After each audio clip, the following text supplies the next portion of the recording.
this is an iHeart podcast. Guaranteed human. There's a fire inside you can't ignore. Stand still? Not a chance. You're a lifelong learner who's come this far. Now, we're here to help you keep going further. Capella University. What can't you do? Visit capella.edu to learn more.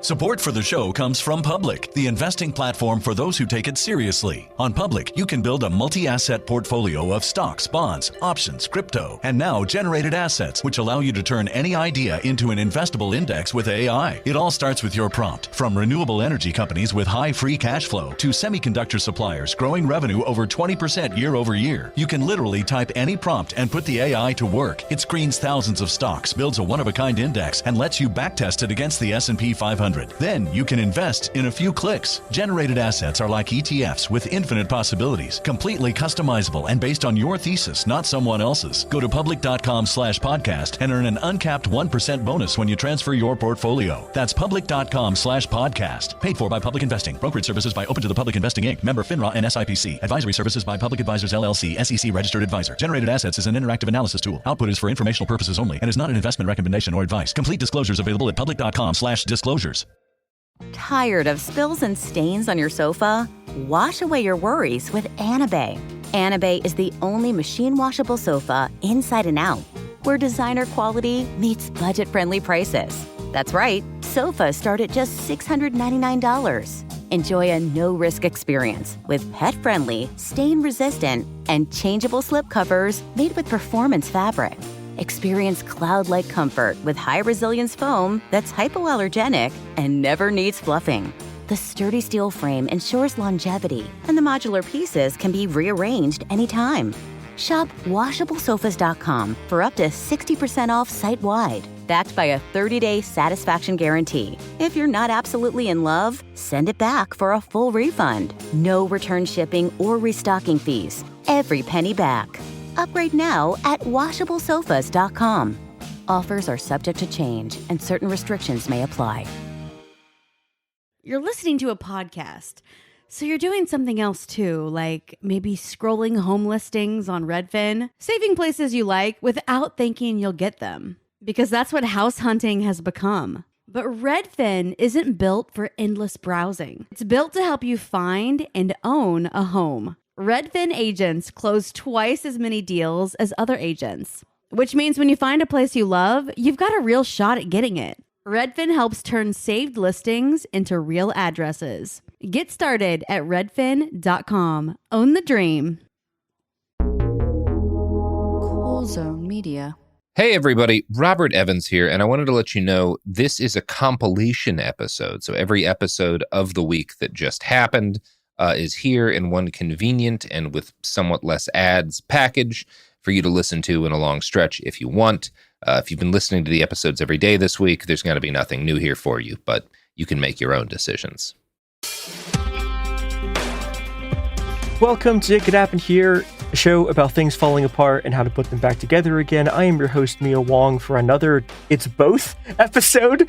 And when I say both, I mean we are talking about something that we've been covering kind of to some extent in a bunch of different cities, which is a bunch of hospitals' incredibly cowardly decision to not provide trans youth with gender-affirming care that they need out of a combination of like fear, greed, and malice. And with me to talk about one of the places where this has been happening and how people have been trying to resist it. And this in this case is the University of Pittsburgh Medical Center. And so we're talking to two people who have been fighting back against their just hideous cowardice. One is Selena Binnick, who is a therapist at UPMC, and then also Dina Staley, who's the executive director and founder of Trans Uniting. Both of you two, welcome to the show. Thank you for having us. Thank you. Yeah. And thank you for doing this genuinely really critical work to try to get this hospital to not severely harm their trans patients. Oh, yeah. Good Lord. Yeah. Who knew we'd be fighting this battle, right? Right. Yeah.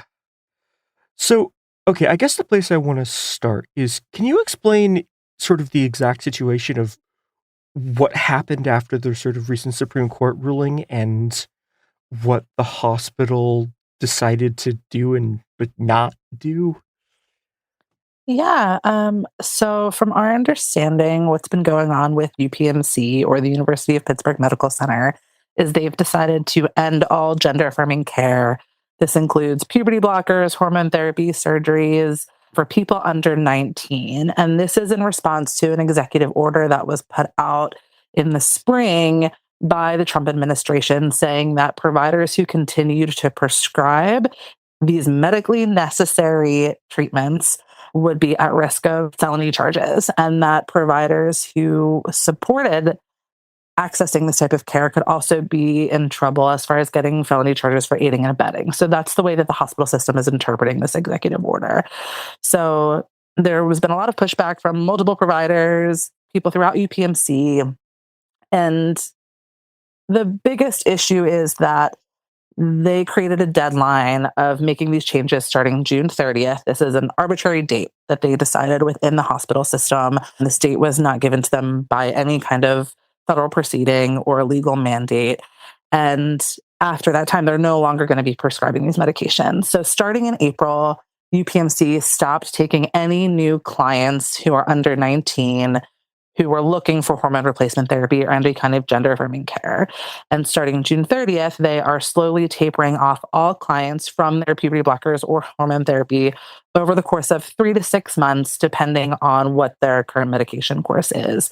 So what is happening, and the thing that I think a lot of people aren't saying out loud, is that they're forcing these teens and young adults to detransition or to halt or reverse their gender transition, which the fear is that they will start seeking non-medically advised care to obtain and get the treatment that they're seeking for. So that is kind of our understanding of what's been going on behind the scenes with UPMC.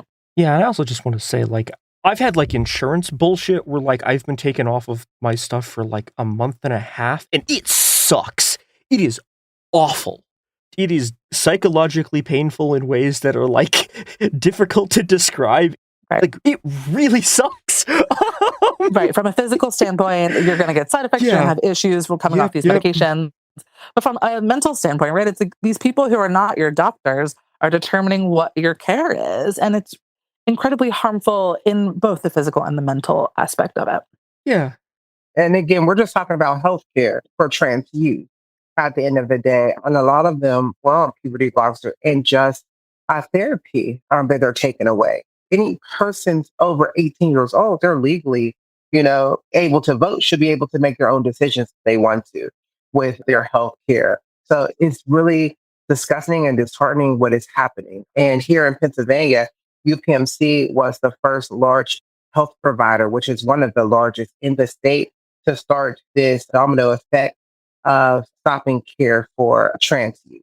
Yeah, and I mean, it creates this hideous situation where just like, because of a combination of like some gender bureaucrat at the White House was like, I get to decide what your gender is now, and I get to decide what your healthcare is because of that. And then you have this like cascading effect of like some like hospital admin was like, well, I don't know. I think it would be easier for like me personally if you didn't have healthcare. And it just like is cascading through the hospital system. It's horrible. It's horrible. And I appreciate that Dina makes that point of, we use this phrase gender affirming care to specify what's going on, but it's healthcare. It's, not that different from someone being forced to come off diabetes medication or medication for a heart problem. This medication that makes people be able to function in their life and feel safe and physically well. That's what's being forced out of their lives. So it is healthcare, absolutely. And going into spaces that are affirming for them, as kids, so now that they don't have this affirming space, they have to go into spaces that are not affirming. They will further damage their mental, when they're going to these spaces being misgendered and all of the other things that happen. This is what we're talking about, just a safe, affirming place where you can access safe, affirming healthcare. I think it's worth expanding on that a little bit in the sense that like, a space that's not affirming isn't like a neutral space. It's one that's actively hostile to you. Absolutely. And that also just sucks. Like, it's hideous. And it's just like, they decided to inflict this on a bunch of children because they're mildly afraid. Right. They're afraid, and they're afraid of losing money. And there's no way to say that it's in a neutral space, right? It's you're affirming or hostile. And that's the risk, right? Kids can't go to the doctor and feel safe at this point. that has like cascading issues too, right? We've been talking about this a lot in like the context of some of like the Medicaid cuts, but it's like anything that deters people from going to the doctor prevents them from going in for like other stuff that, you know, could be treated pretty easily. But then suddenly if it's like, okay, well, my hospital's now in a hostile space, people just like stop going in altogether until something really serious happens that could have been prevented if the hospital wasn't being assholes to them. Like, You know, I think the fear is what we're going to see as the side effects or the consequences of this. You know, we've been told by our supervisors or management at UPMC that we should expect an influx of suicidal teenagers or young adults, teenagers who are struggling with greater symptoms of depression or even psychosis. Like acute psychotic symptoms are a studied side effect of abruptly coming off your hormones. So not only do you now have these teens and young adults who will be scared to access their care, feel like they can't use their name, their pronouns, get the care that they need, but they're struggling with mental health crises that are due to the changes that we're seeing, due to the withdrawal of their healthcare. So you're seeing this in so many different aspects hitting them. And then the providers in this hospital system, and I'm sure we're seeing this all over the country, the providers are here to pick up what's happening. That's a decision based on administrative opinions. And like we said before, fear. wait, so that was straight up hospital admin told you that that was what was going to happen?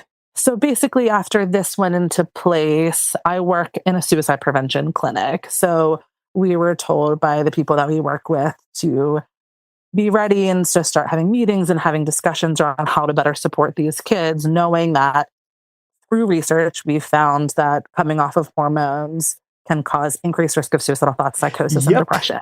It sure as fuck does that. Yes. And so it's like physical side effects, but also if you're forced to detransition, you're going to be physically unsafe in a space where you're no longer maybe passing or you're no longer able to be yourself. So you're at greater risk of harassment and bullying, which then in turn can cause higher risks of suicidal thoughts. It's just like so hideous that there's people like you in the hospital system who can just tell them that this is going to happen and they're doing it anyways. It's hard because it's coming down so many layers, right? So we're hearing it maybe from our direct management whose hearts are in the best place. They didn't make these decisions, but where they're being told to follow upper management who are making these decisions. And yes, because they work in the hospital, they know the implications of it, but the fear is outweighing the risks. And that's what we're trying to fight against.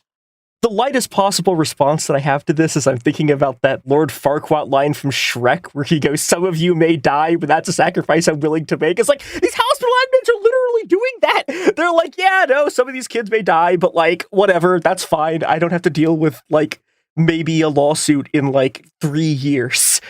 But they will absolutely still have to deal with lawsuits. Yep. At the end of the day, these are people's basic human rights that they're infringed upon. So there will be lawsuits that happen because of that. Again, what the president did was not law at all whatsoever. It was just a directive to say, hey, this is something that we should do. This is not nothing that he can actually put into law. So what they're doing is all preemptive. The feds are just fishing to see what they can get away with and what they can't get away with. This is all about having autonomy over our healthcare and our body at the end of the day. And they're starting with the most vulnerable population of people, which are trans youth. Yeah, they're just testing, right? This is a test to see what else they can get away with. Absolutely. This is the test. And they're failing miserably. Instead of fighting them back, you want to fight us back instead of standing up and saying, we're not going to do this. Because it's not going to stop with trans kids. It never stopped with trans people at all whatsoever. It starts with trans people. And Dina makes a good point. I mean, I know, Mia, you aren't based out of Pennsylvania, but in Pennsylvania, gender affirming care remains legal from a state level. And the city of Pittsburgh, which we are located in, has been working really hard to protect trans youth. So the executive order that was put in place by Trump, one, is not a federal law, and two, is not at all supported by state or citywide laws. So from a legal standpoint, you know, which we've learned from consulting with people like Dina, who have been doing this work much longer than we have, we've talked with our local ACLU and other government organizations that this would not hold up in court. So, you know, that's why the fight, I think, is starting here and hoping to get bigger. Yeah, a lot of the way this administration does stuff is just by like writing it down on paper and then hoping that they can just sort of shock and awe terror people into complying, but like if you don't comply, they can't make you. Like it's I mean, this is something we've seen across issue areas, right? Like if people don't comply with ICE agents, it suddenly becomes incredibly hard for them to just like carry out mass deportations. If people don't comply with their hospital crackdowns, it's actually really hard for them to stop kids from getting gender affirming care. But if you give up, then yeah, it's really easy. Right. Absolutely. There's giving up before the fight really starts. Yeah. At some level of this is what they want. They're okay with it. Because it doesn't really matter. Like, it doesn't matter which way it goes. Do we really want to fight it? No, we don't want. It's a small group of people. We're not going to fight it. And if they fight it and they win, then we'll give it back, whatever. Again, they have armies of lawyers. UPMC has armies of lawyers that can really go and really attack this from all different angles, bring in community advocates, bring together all these, the Women's Law Project, ACLU, all these different folks to come in with them and really hammer it to this administration.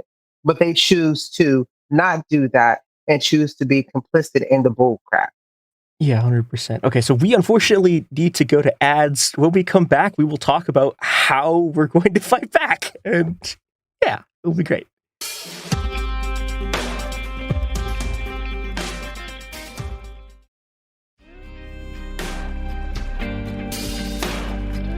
We are back.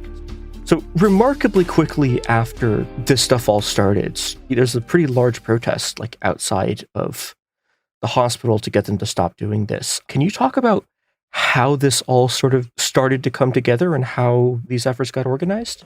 So I started hearing rumbles about this in December. And in January, once he got into office and things, immediately he signed that executive order. I think like a little bit after that. And by April, we start activating and figuring out what we wanted to do because UPMC had made that first directive to not accept any more trans youth at all whatsoever. Youth and young adults, anyone under the age of 19. So we did our first action in April and start following up, getting information out, disseminating the right information out to community members and doing all of the behind the scenes work, connecting folks to the necessary resources that they need so we could, start fighting back at UPMC. Lo and behold, to us, Dina and Trans Uniting have been doing a lot of work to kind of set the stage for us to get involved, which was really awesome. We were made aware of what's going on with UPMC well after, Dina and some of the community members have been. So I believe it was early June, maybe end of May, some of my really amazing coworkers and I decided, we can't really just sit back and do nothing. And I think at the clinic I work in, there was a big feeling of helplessness. What can we do? How do we fight back on our bosses? We're feeling stuck. And we are a suicide prevention clinic. We're not specifically a gender clinic, but because we know that there's a higher proportion of trans and gay youth who are at risk of suicide than the general population, we work with a lot of trans youth. So we were seeing this impact us directly in the sense of the work that we do. So some of my coworkers wrote a letter to UPMC explaining the way that we're feeling about this, asking them to reverse this decision.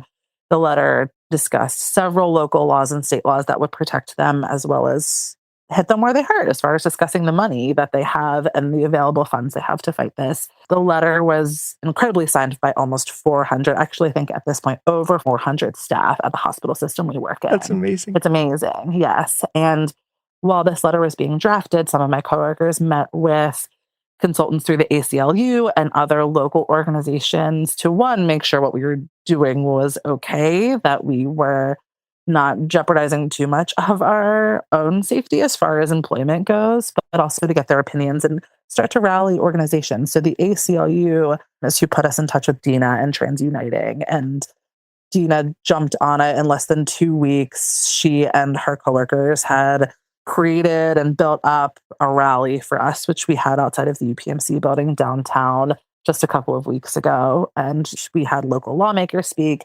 I spoke along with my coworkers who helped write the letter. Dina spoke. And Dina, if you want to speak more to that rally, I think that'd be awesome. Okay.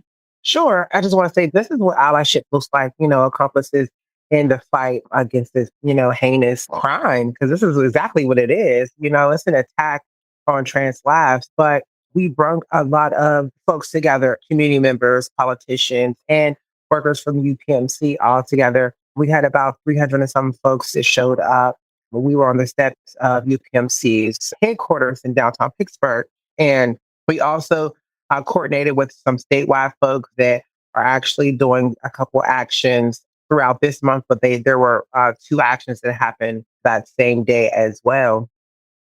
And, what is happening is not right. So we had to make sure that the community is being educated and we're activating community members at the same time. We also wanted them to know about this fund that we were launching to help the kiddos in this situation because folks are still going to need that, be able to access some type of healthcare. So, making sure that they are aware of their options and making sure they're able to have funds to do so because, with everything happening, they are probably going to get cut off of their healthcare insurance as well, and that is a real scare. I mean, if that happens, then what, So that was kind of what happened with that situation. And it was amazing, everybody was amazing, but I just, definitely want to shout out to Lena and the whole team because listen, we need more accomplices like that in this fight. We are a small but mighty community, and we will not be able to get the things done that needs to be done to protect not just us, but all of us if we're not all united.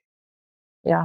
Thank you, Dina. I mean, we couldn't do it without you guys and the power you've built and the beautiful voices that you bring to the fight. It's truly awesome. I think one of the things that we're seeing from this and, that we've seen from all of the anti-trans repression is that, like, on the one hand, yeah, trans people are like 1.5% of the population and we're disproportionately like the most broke and fucked up percentage of that population.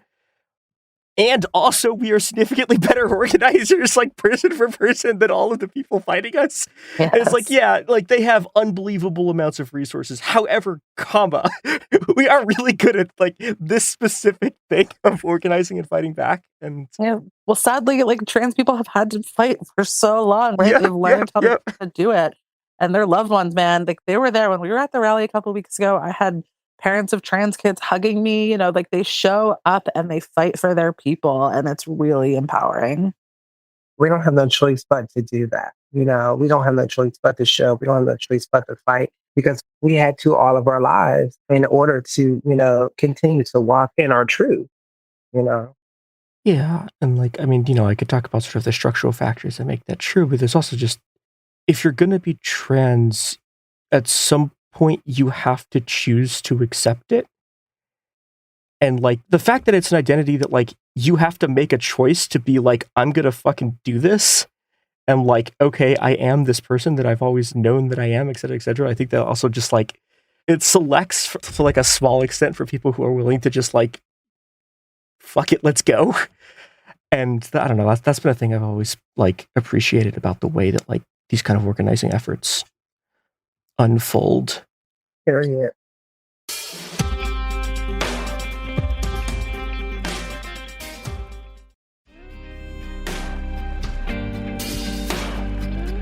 Okay, so let's talk about what the reaction has been to the protests, to the actions, both from the hospital and from the community at large. Looking at both of those things, I guess one of the coolest reactions we're seeing is a lot of people coming out in solidarity who work at the hospital system. So the people who originally wrote the letter, who were part of this rally, we are trying to organize more community meetings, more town halls, contacting people through email.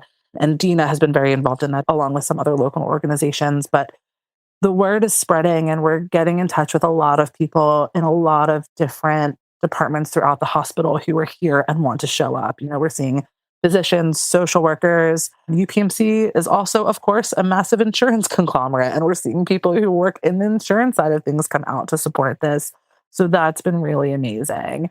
As far as what things are looking like as administration feedback, we are being told the same response repeatedly, that UPMC is doing what they have to do to quote unquote abide with the law. And they're making the decisions that they are making because of the quote unquote law.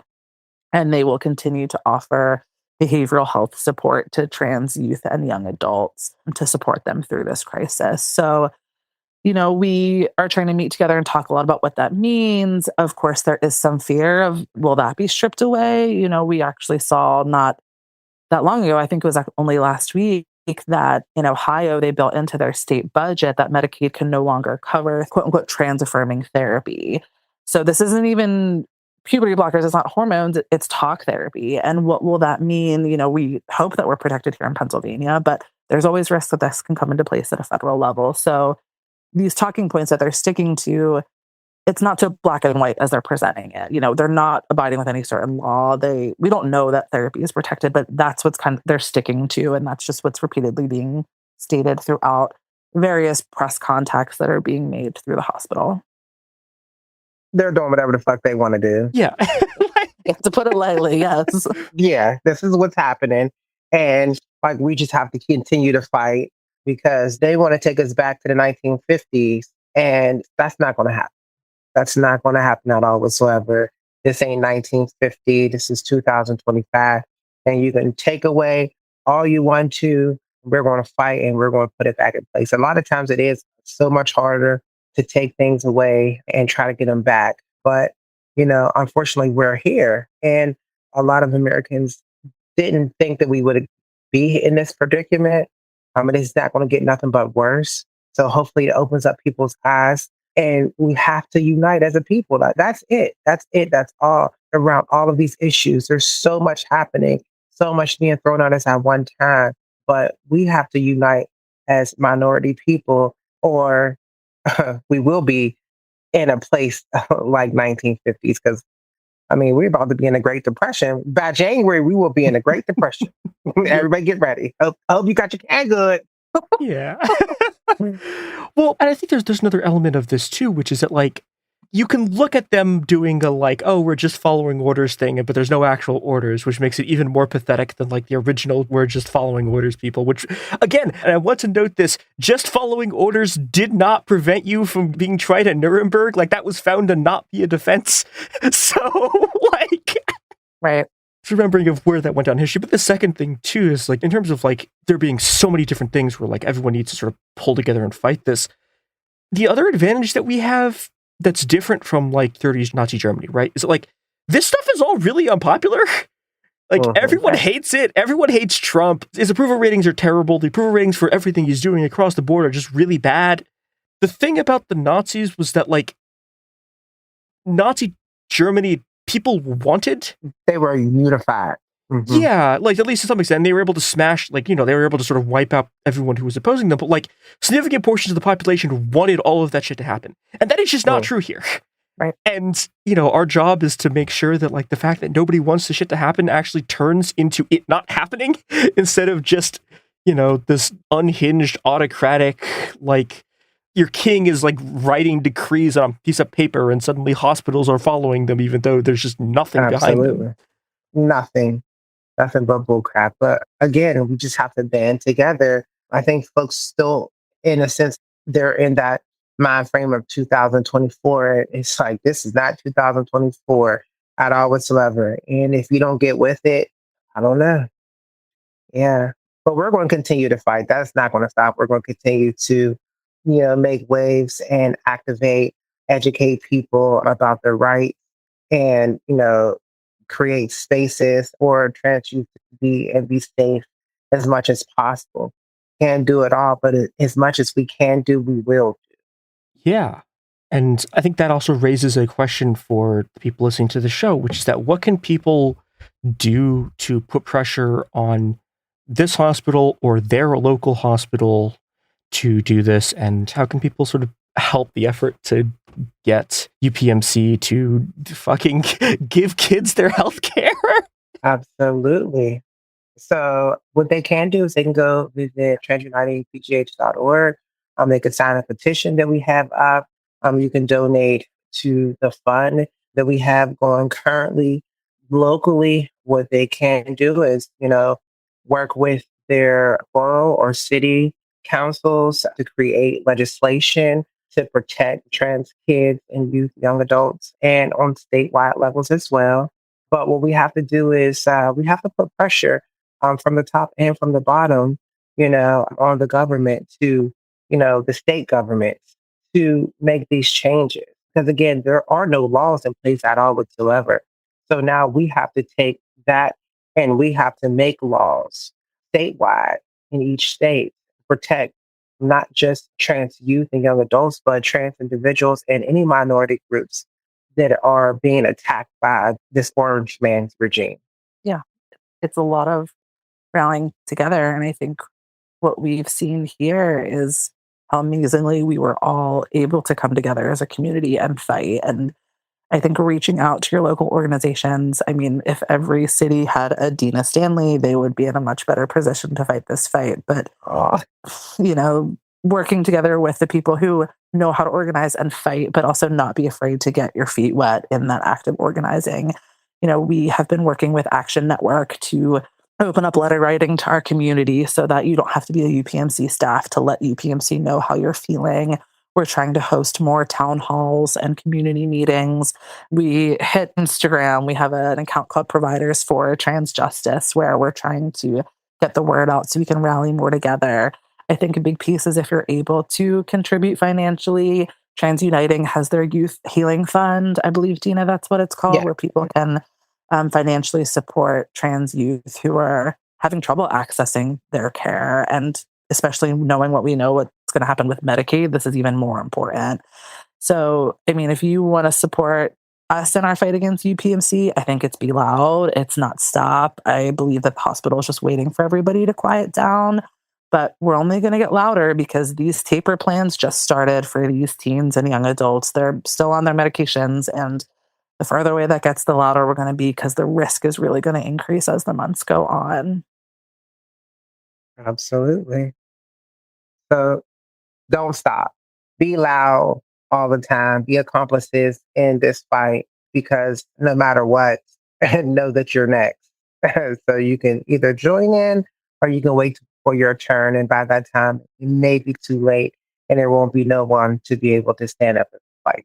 Yeah, and the thing I've been saying on the show a lot is it's not even just that after they come for us, they're going to come for you. It's that in order to come for us, they are going through you first. Like, that's what this whole administration has been. They are willing to destroy the entire global economy. They are willing to turn the U.S. into a police state. They are willing to, again, just grab people off the street. In order to destroy very, very small groups of people, they are willing to immiserate the lives of every single person in this country. And the good news is that means that because we're all targets, we all have the capacity to resist together and to beat them. And we're going to. It's just that people have to understand that, that we are targets and understand what is actually happening. Like, these attacks on trans folks, it's not about trans individuals. It's about autonomy of a woman's body. The attacks over immigrants, it's not about the immigrants. It's about citizenship for Black and brown people that have it. You know what I mean? So this, again, it's just about having control over folks, period. And the sooner people understand that and know that you will, be a slave of this country in a way that you've never been, because we all are, but a slave of this country like you've never been before, you got to get with it and open your eyes up and stand up and fight back, or you will be in a situation that you would just be sitting there thinking like, I shoulda, coulda, but you did. So stand up now. The fight we're having with UPMC, I mean, of course, it's important. This is my employer, this is where I live, but it is just a small fight in the broader scheme of the fights we have. Mm-hmm. And, this brings up a good point of we fight for trans youth because of what might come next, but it's already coming, right? We have a lot of people of color who are already scared to leave the country because they don't know if they'll be allowed back in with their passport status. We have women who are no longer able to access abortion care or reproductive care in many places in this country. I mean, it's not if it's going to happen, it's when, and it already is. So the more we fight and the louder we can be for the people who are hit the most, the more likely that this fight will drag on and hit them so less fights can start in the future. But it's happening. We're seeing it everywhere. Yeah, I think that's an amazing place to end. Thank you two both so much for coming on and for fighting this fight. Absolutely. Thank you for having us. I think it's really awesome to get the platform to show what we're doing and hopefully people will feel less scared, right? There's power in numbers, there's power in solidarity. The more people we have fighting along us, the easier it gets to fight. The power is the people and we are the people. I am incredibly looking forward to talking to you again when we fucking win this. So, Hello, somebody. It's going to be great. I will be back. Yes, We'll pop champagne over the microphones, right? We're ready. Okay. Hell yeah.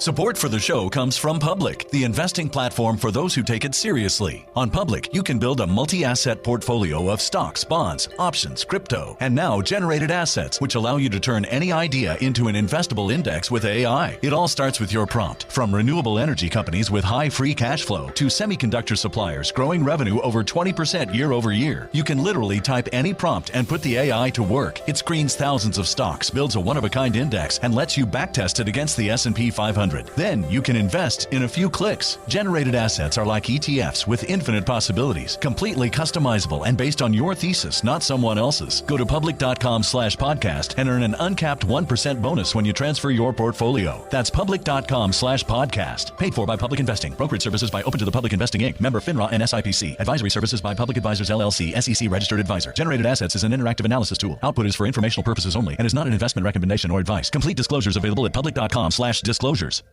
Kids, pets, life, your sofa sees it all. But with a washable sofa, stains don't stand a chance. All of our sofa collections come with fully machine washable covers and cushions, making cleanup effortless. Liquid and stain-resistant fabrics provide extra protection against everyday messes. Plus, with modular designs, you can rearrange your sofa however you like. Perfect for growing families and changing spaces. Starting at just $699, it's time to upgrade to a stress-free, mess-proof sofa. Visit washablesofas.com today and save. Offers are subject to change and certain restrictions may apply. Let's talk about modern home shopping. It's sort of become a fun side hobby, right? Scrolling listings at night, dreaming about kitchens you've never seen, or backyards you haven't even stepped foot in, all from the comfort of pretty much anywhere.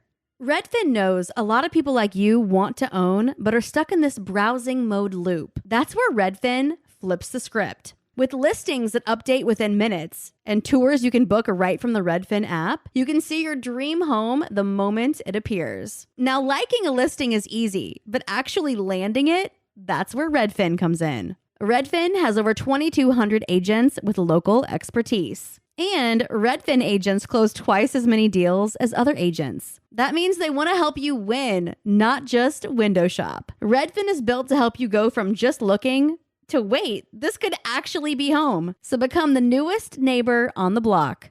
Visit redfin.com to start finding and start owning. That's redfin.com.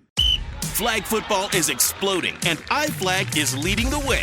As the Guinness World Record holder, iFlag hosts premier flag football tournaments nationwide for boys, girls, high school girls, and adults. From first-time players to elite competitors, iFlag delivers top-level competition, unforgettable experiences, and a community built around the game. Ready to be part of it? Join the movement. Find your tournament and learn more at iflag.org. That's iflag.org.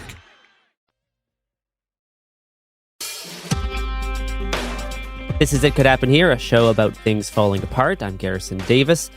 Today we're talking about movies, one of my favorite topics that I never get to talk about on the show, but I'm able to talk about it this week because I found a way to talk about how movies are covering the death of woke. And to help me in this doomed endeavor, I have recruited artist and designer Bailey Newposter. Welcome. Hi, it's lovely to be here. Bailey also is behind the new Stop Cop City show art, which will eventually go public, maybe in a few weeks, whenever I finally finish that episode. So keep pounding me about it.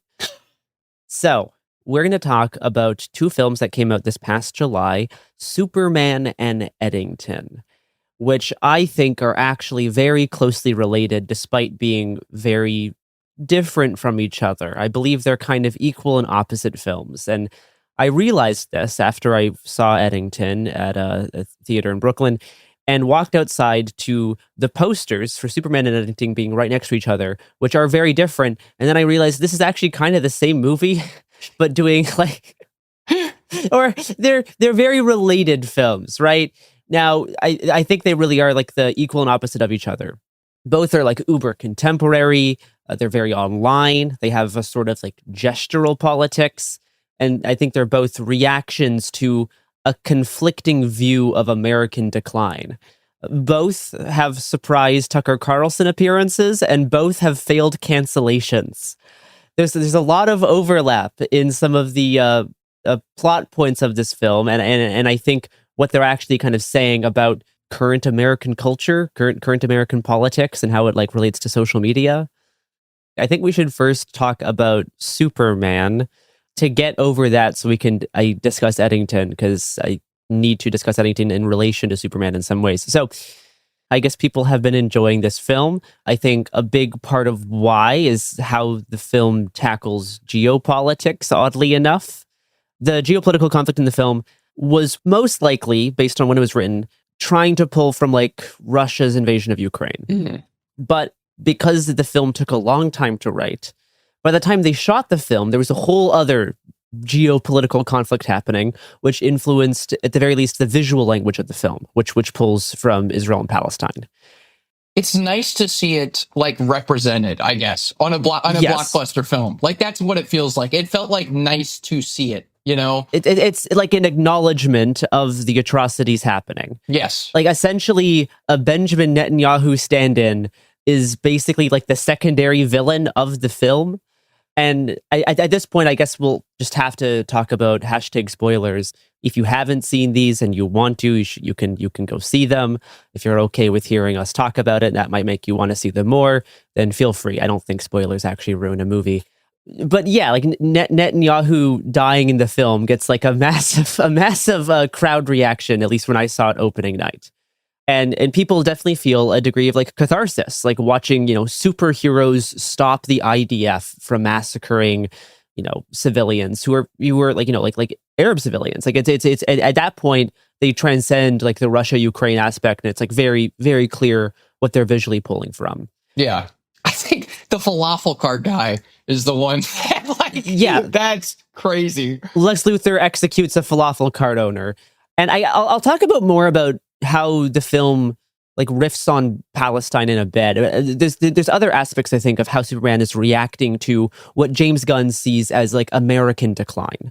Because I think Superman as a film is kind of a partially vapid take on like the corruption of sincere positive futures and like the loss of hope. It honestly feels very like Biden 2020. It's like a battle for the soul of America type thing. Mm-hmm. And I also see this as a reaction to the victory of toxic masculinity, especially among like the Twitch streamer class and like manfluencers like Andrew Tate.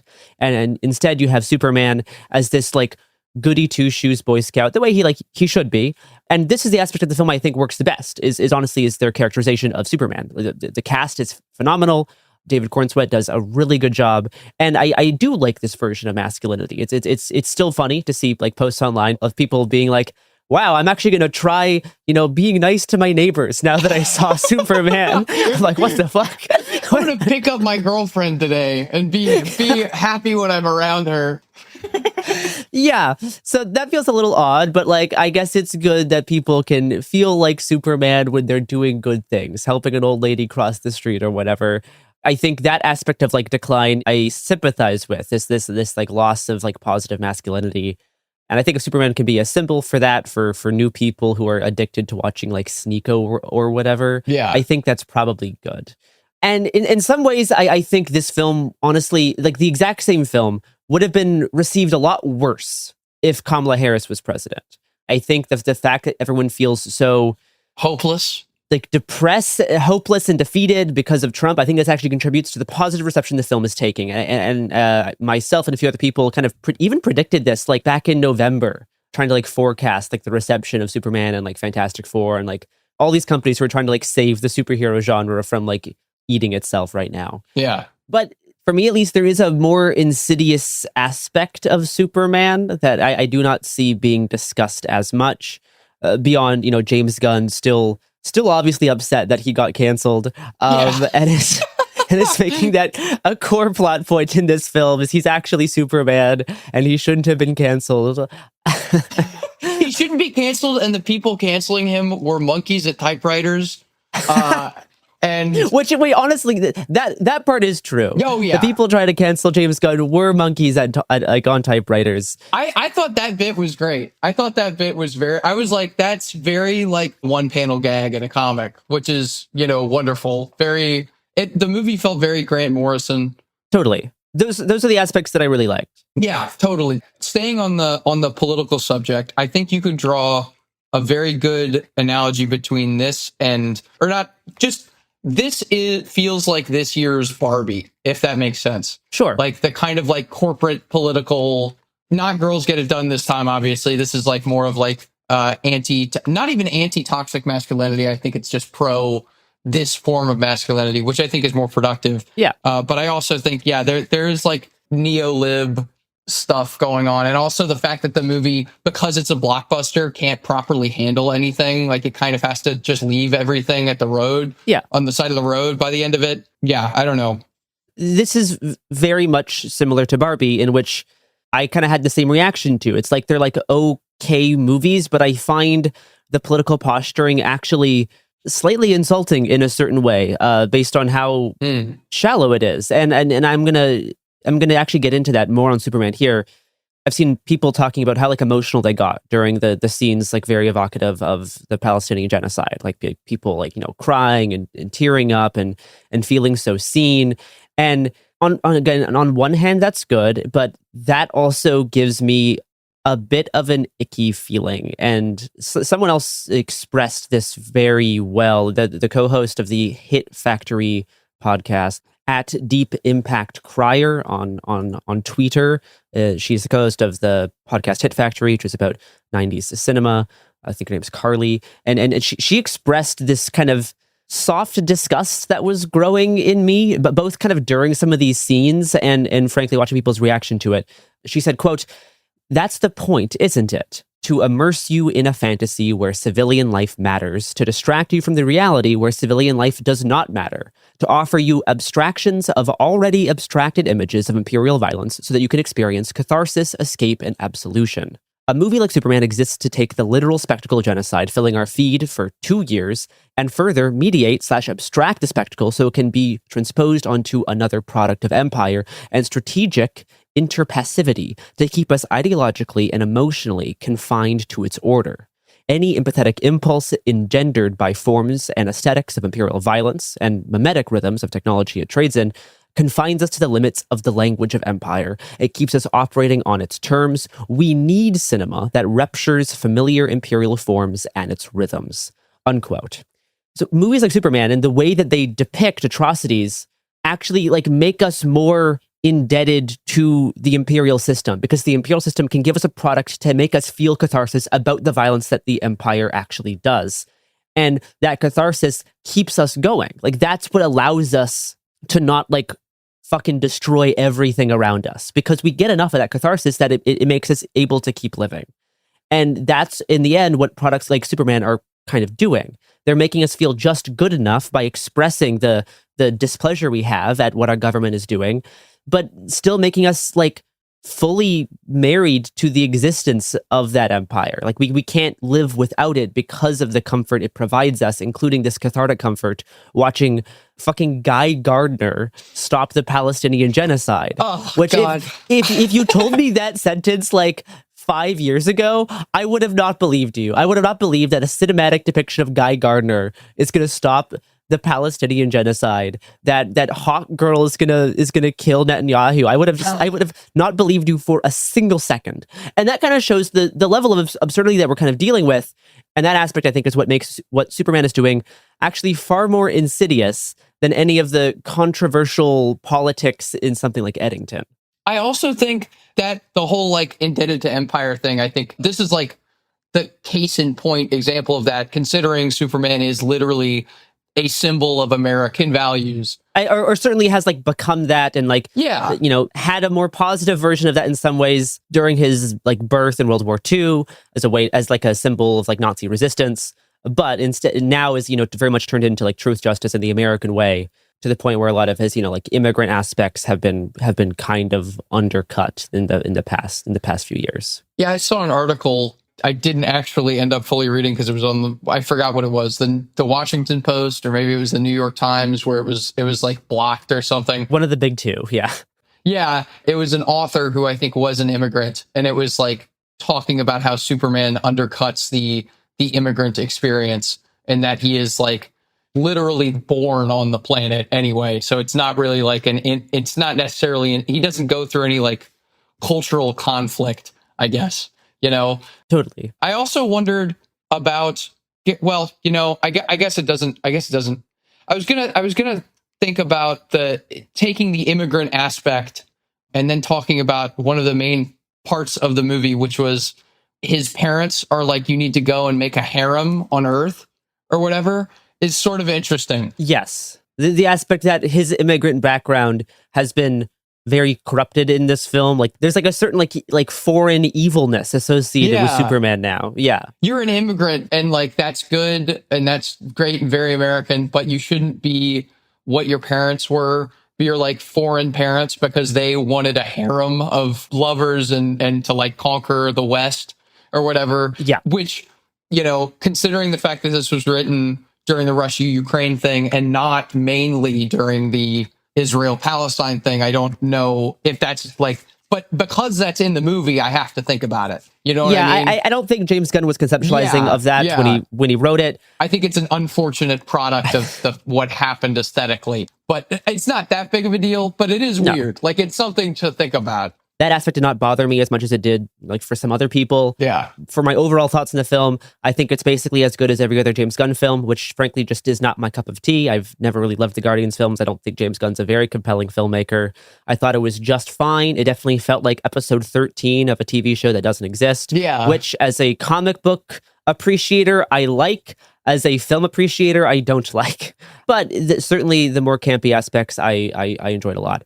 I think now is time to go on a quick break, and then we will return to discuss the anti-woke cinematic masterpiece of the 2020s. Eddington.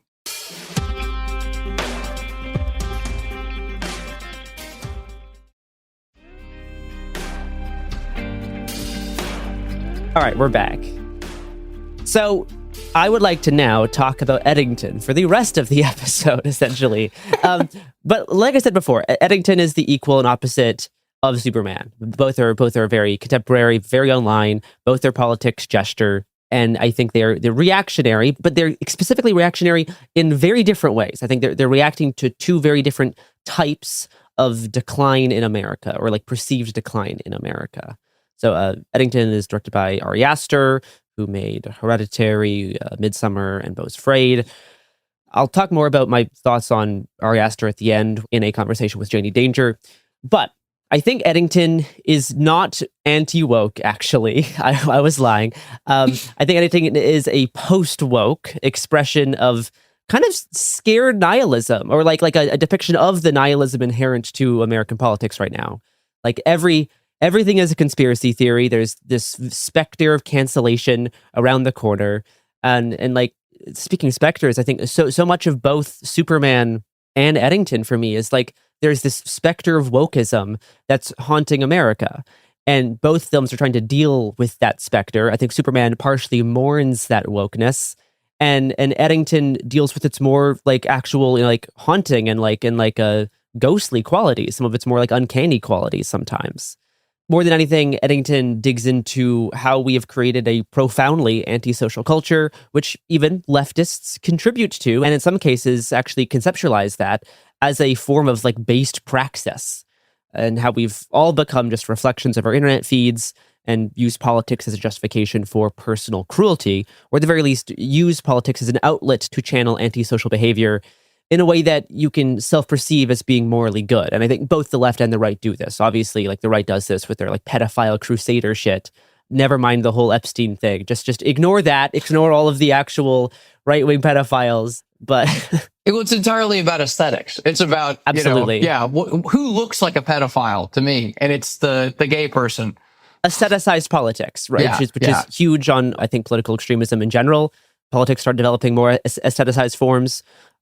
This is true among anarchists, and I think fascism more purely, I think, is actually like politics aestheticized to the point where you're aestheticizing, like like people and like culture and like race, right? Like that is a whole a way different version than, you know, like crust punks or like Yeah.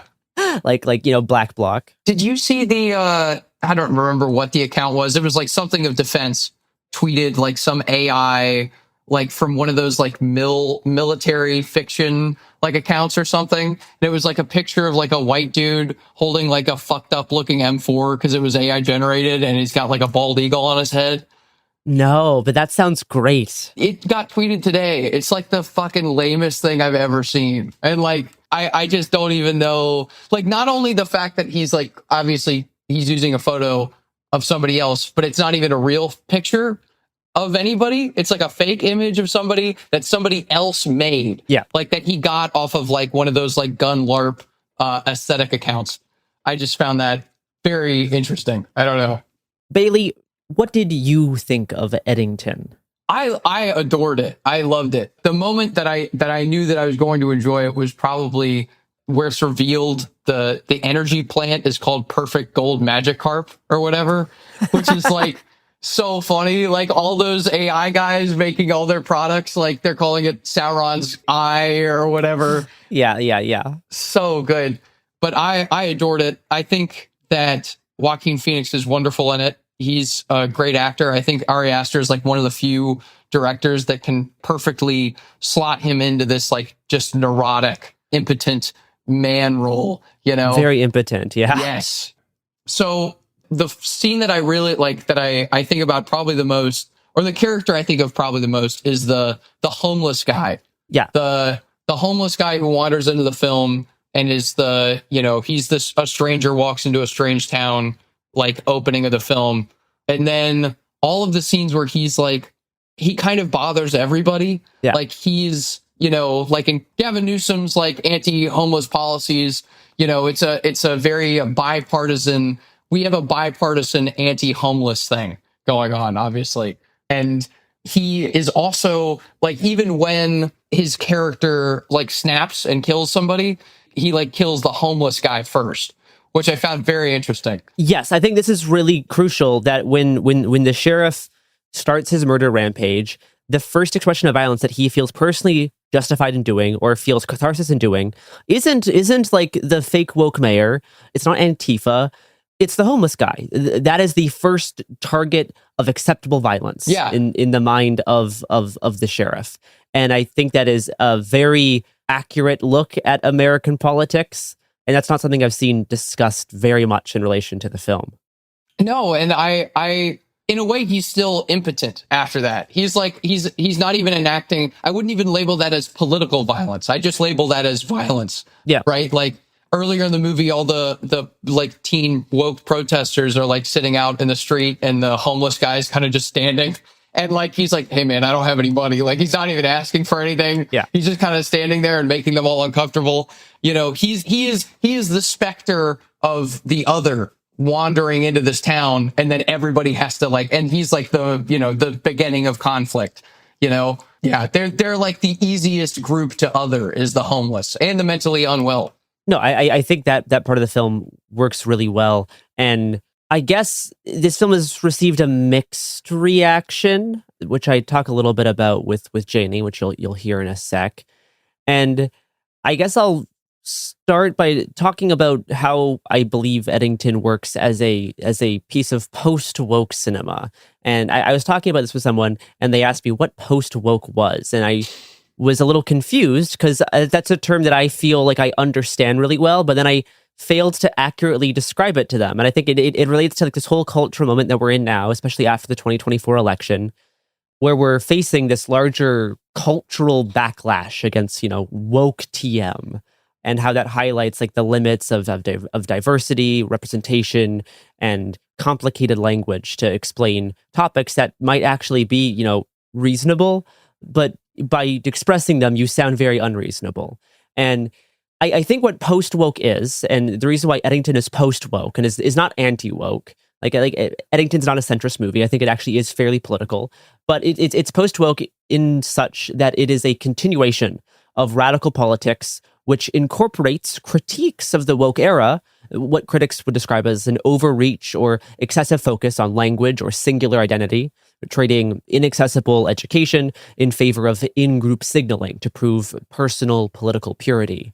I think post-woke eschews shallow performative politics adopted to provide social capital, and instead may deliberately flaunt humor, camp, or irreverence in ways that may have been labeled problematic or taboo during the peak of 2010s online activism, but often in a way that signals both accurate awareness of social issues as well as an exhaustion with or a playful rebellion against socially alienating language and ideas.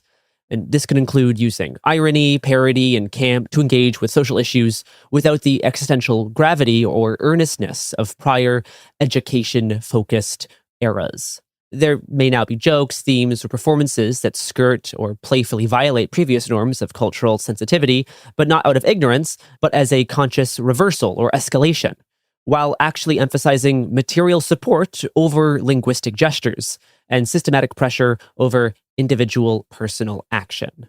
So that's what I mean by post-woke. I had to workshop this definition with a friend earlier this morning. But I think that works for both like what Eddington is doing. I think that works for what events like Twinks versus Dolls is doing.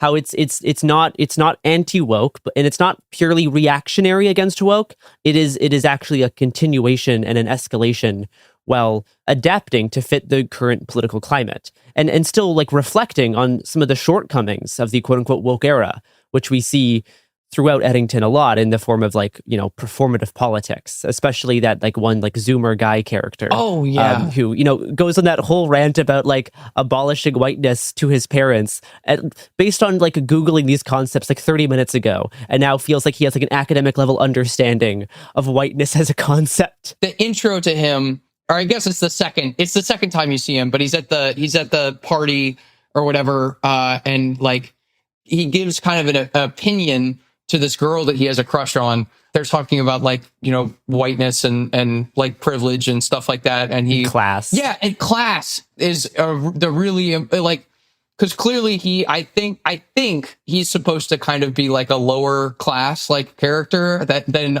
jumps up the ranks through political opportunism. Right. Yeah. But yeah, he brings up class and is immediately shut down. And Google's Angela Davis seconds before, but only so that he can flirt with the girl more effectively, which is very funny. Incredible. It's so good. Other small bits like that, I really enjoyed that the like fake woke mayor, who's actually just like a tech company shill, has he, him pronouns on his Zoom profile. Yeah. Very, very funny to me. There are so many little things in this movie. It's a lot of little stuff. Yeah. And like, very obviously, this was a film that Ari Aster wrote while like way too online during 2020. Like he was in like specifically Twitter, right? This is a extremely Twitter movie, which is both works for the movie and sometimes works against the movie. I have no idea how this film's going to age. Maybe it'll age very well because we'll use it as like a cultural artifact to like look back on and be like, yeah, that's kind of what 2020 felt like. In a couple of years, we're all going to be looking back on it and saying, how dare they made fun of our new currency, crypto, our new Bitcoins. Everybody has Bitcoin. All of the Bitcoin stuff is really good. I like that they gave I don't remember his name, the black police officer who's like kind of another like main through line for the movie. Yeah. But his only other thing is that he's really into crypto. He's like so funny. So good. If anything, I think Eddington is really good at showcasing types of guy. Mm-hmm. There's so many like type of guys in this film.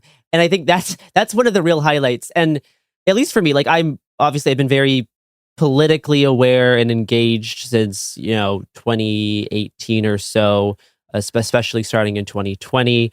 So like knowing that this film is set in 2020 and knowing it kind of gets into what that year was like, I actually was able to go into the film pretty blind. And I was able to start calling shots really fast as soon as I realized like what Ari was doing. So like the film starts off as this like political satire on like the absurdity of COVID lockdown America, and then we get into this like crime thriller genre.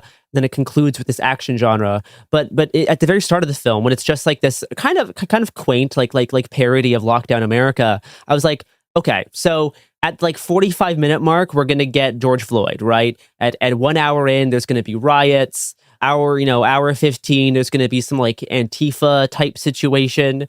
And I called so many things. They just started happening like exactly when I thought they were going to. So I was not really surprised by anything in this film necessarily. I saw everything it was doing. Like I saw it coming because I lived that for so much of 2020, especially like the 2020 protests in Portland. But also my familiarity with it was also, I was also able to then like diagnose how the film was subtly like diverting from reality and just showcasing what 2020 felt like and like what 2020 was in the minds of like people who believed in conspiracy theories more so than the actual reality of 2020, which I will also discuss more with Janie Danger later.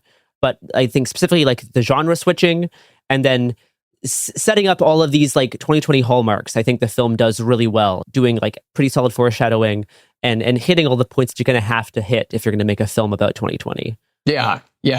We have the Wayfair pedophile closets. Totally. QAnon cults, child trafficking. Yeah.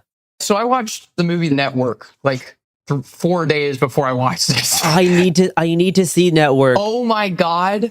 Robert's been trying to get me to watch it for years. I just have never found the time, I guess. I don't know. Ari Aster like explicitly brought up Network and said like he was thinking about it while making this movie, but that he wanted it to be more, because the Network is definitely more like it tells you what it means, sure, kind of thing, and like what it thinks is the right way to do things. And this film purposely does not get into that too much. It lets its own depiction tell you, like it doesn't like stop you and explain whatever like like what its politics are. I think the movie does the politics. Yes, but I also I thought, in comparing it to Network, which I will try my hardest not to spoil the Network, but there's definitely a theme in this and in the Network of like forces above. This movie is about political puppets, about like non-political actors, right?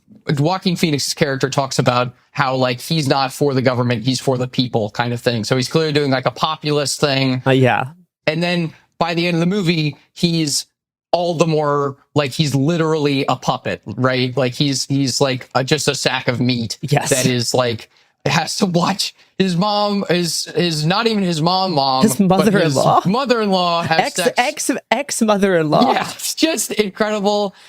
One of the most horrifying concepts. But this movie is about like, a bunch of stuff happens, like stuff that's like they're trying to kind of throw off the balance. Yeah, people are trying to make political change while dealing with this problem that politics is both very real, it's physical, it determines almost everything about our lives, but it's also very vague and nebulous and removed.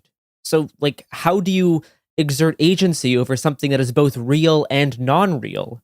To be a political actor, do you have to literally be like an astroturfed paid actor?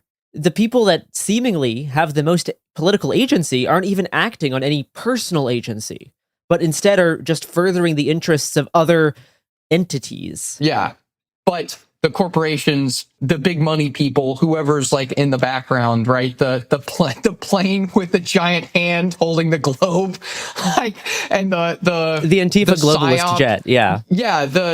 Well, so okay, here's a question, because when I watched it, I thought that it was it's like paid actors, right? Like they're paid, like a paid militia group. That's what I read it as. I think it's left for audience interpretation, whether or not this is like the George Soros funded Antifa like spec ops crew who are genuine about their beliefs, or if they're like a false flag crew who's just going around sowing chaos to promote like political discord, but not for like ideological reasons, like just through like false flag attacks. I think it's intentionally left up to the audience, and I think it's depicting that because of all of like the Antifa conspiracy theories going around in 2020. Mm-hmm. I view that as like a manifestation of how the right wing viewed this concept of Antifa, even though Antifa is actually just teenagers wearing black hoodies. Yeah. But they treated it as if it was this like organized group going around doing push-ups on their private jet, like smoking big cigars, getting airdropped into small towns to go and like blow things up is like so funny. Busloads of Antifa are coming in. Yeah, and then that leads into what I think is the best joke in the movie, the TikTok Zoomer guy shooting while holding his phone, and then like it cuts immediately into like a now this like TikTok about the Antifa of like militia time and then he's like a hype guy, and he's got like a podcast where he's talking about if Michelle Obama is going to run for president or whatever. Like, so good. What did you think of kind of the semi cliffhanger conclusion of some of the threads, I guess? Because, and I'm only thinking about this as a cliffhanger because he's talked about him making a sequel, if that makes sense. Yeah, like a loose sequel. Yeah, with like some of the same characters, I guess. I don't know. I felt pretty satisfied with how this wrapped up because, I mean, 2020 did not have a real ending. We are still living in the shadow of 2020. There still is loose threads. Like COVID still is a thing that exists.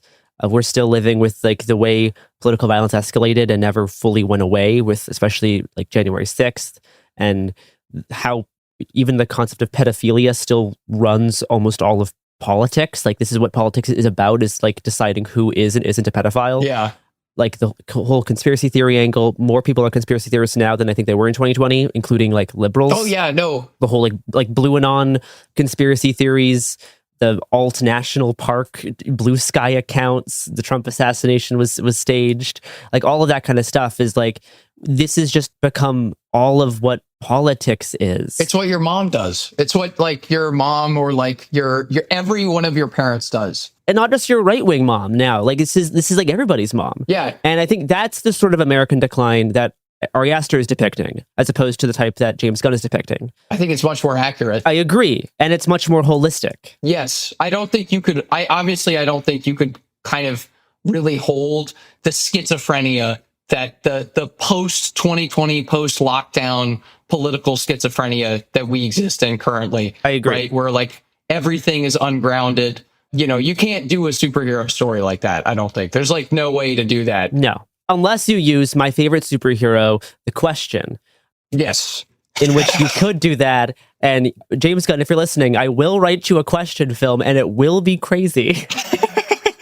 But in terms of like filmmaking, I think post woke as like a filmmaking style, and like what Ari Aster is doing here, is a reaction to the past like 10 years of liberal self-aggrandizing movies as content slop, right? Mm-hmm. Which tries to get points for like diversity casting without having any actual like substantive politics, or will like gesture to things relating to class, even though it's made by these big, you know, multi-billion-dollar corporations. Yeah. And I think that whole era produced this sort of schizophrenia because everything feels so paradoxical and self-contradictory.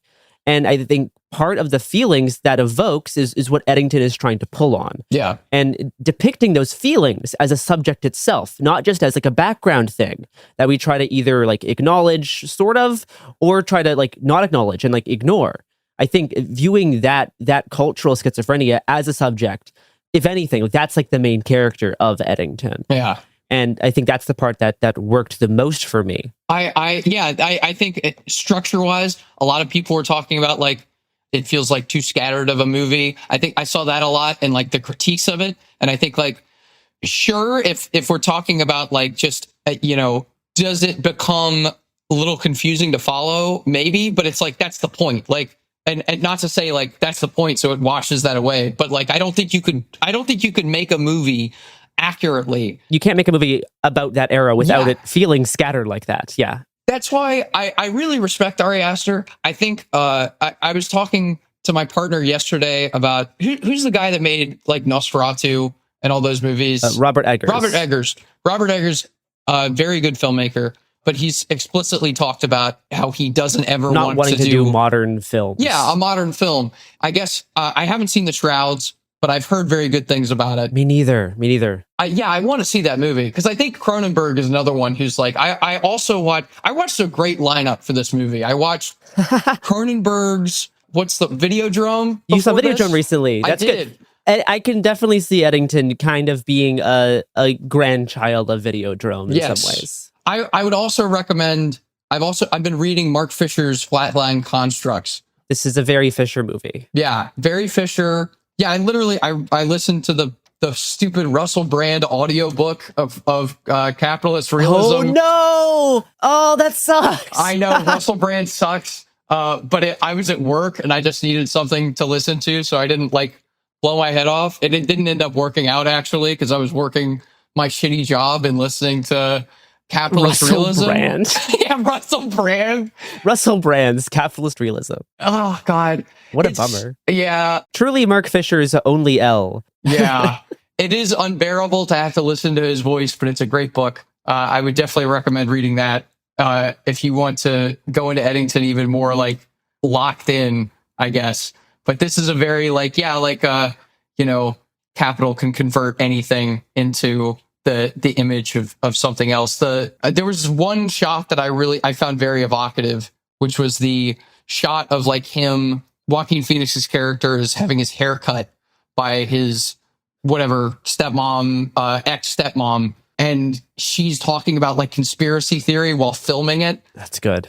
For TikTok, and it's like, this is so perfect and so morbid and like, yeah, no, there's a little bit of like Baudrillard's book On America here. Mm-hmm. There's certainly a lot of Guy Debord in this, and I think that also is part of what relates it to me to Superman is how much like Superman is accidentally doing Guy Debord regarding the genocide in Palestine, and how much I think that critique is actually built into Eddington.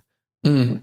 No, absolutely, yeah. I Superman is such an interesting movie to take on that subject, because obviously in a way you're kind of like, well, good for James Gunn for doing something daring, I guess. Daring, I say with air quotes. But it's also like, you have the Israel-Palestine stuff placed right after a scene where Superman saves a green baby from a river of like cosmic sludge.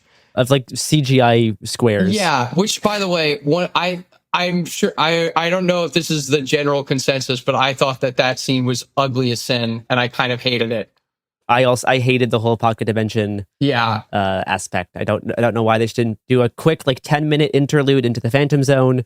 Keep it that, but no, I think that whole pocket dimension like 40 minutes derailed and stagnated a lot of the film for me, and did not look very good. He's doing like Lex Luthor as Peter Thiel, Lex Luthor as Elon Musk, Lex Luthor's, which could work. Yeah. Which I think I found it funny. At least I said like, totally. I watched it and I thought like, oh, I know what he's doing. That he's Peter Thiel's shutdown gawker or whatever. Crying man baby. Yeah. So it's like, I get it. But I also, I mean, it's been done before kind of thing. Like, I don't find it, that, I don't know. But his performance was great. But then the whole Palestine stuff is also capped off with a scene where Lex Luthor gets like bullied by a dog. It's sandwiched between two things that are just like, I don't know if you can do this or if you should do this. Like, I don't know. No, it is. I think it's part of that sort of cultural schizophrenia that I think that Eddington is pulling on. Yeah, is moments like that in the David Zaslav Warner Brothers Discovery Superman 2025.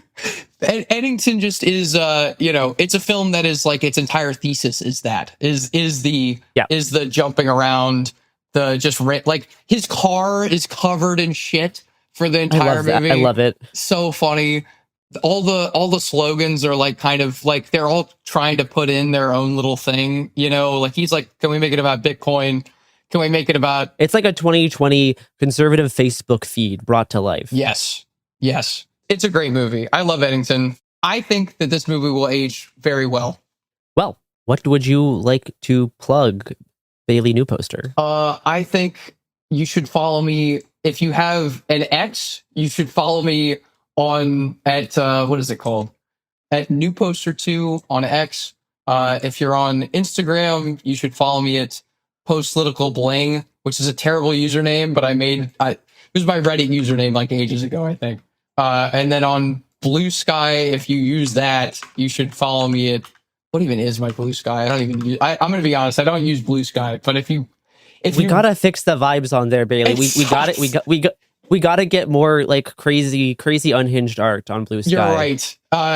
It's newposter.bluesky.social or whatever.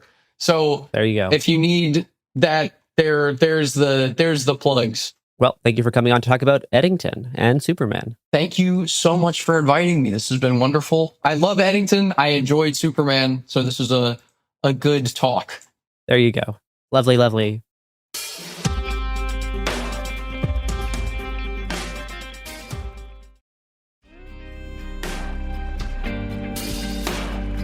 For the last segment of our post-woke cinema episode, I'm going to play a conversation I had with Atlanta musician Janie Danger, where we talk about her thoughts on the film Eddington and the way it manifests 2020's hyper-reality. Just a little background, I guess. Like, I really like Ari Aster. I remember talking with you about Beau is Afraid a while ago. I remember you weren't a huge fan of it. Not so hot on Beau is Afraid. I'm afraid. I wanted to like it too, because whenever people talk about this like off-putting, long, slow cinema about like anxiety, like I want to like that. Like Inland Empire is one of the best films ever. There's other films that do that also tackle it. It's not just like David Lynch. Yeah. And like the rest of Ari Aster, I was always like lukewarm to kind of positive on. Like I don't hate him as a filmmaker. I don't have that as part of my personality, the way some people do. Yeah. I think his movies are just fine. I think he does dabble in, or I guess he like over relies on a degree of shock value, which you can even see in his earlier like student films. Yeah. I think are like very juvenile and not interesting. I think Hereditary's fine.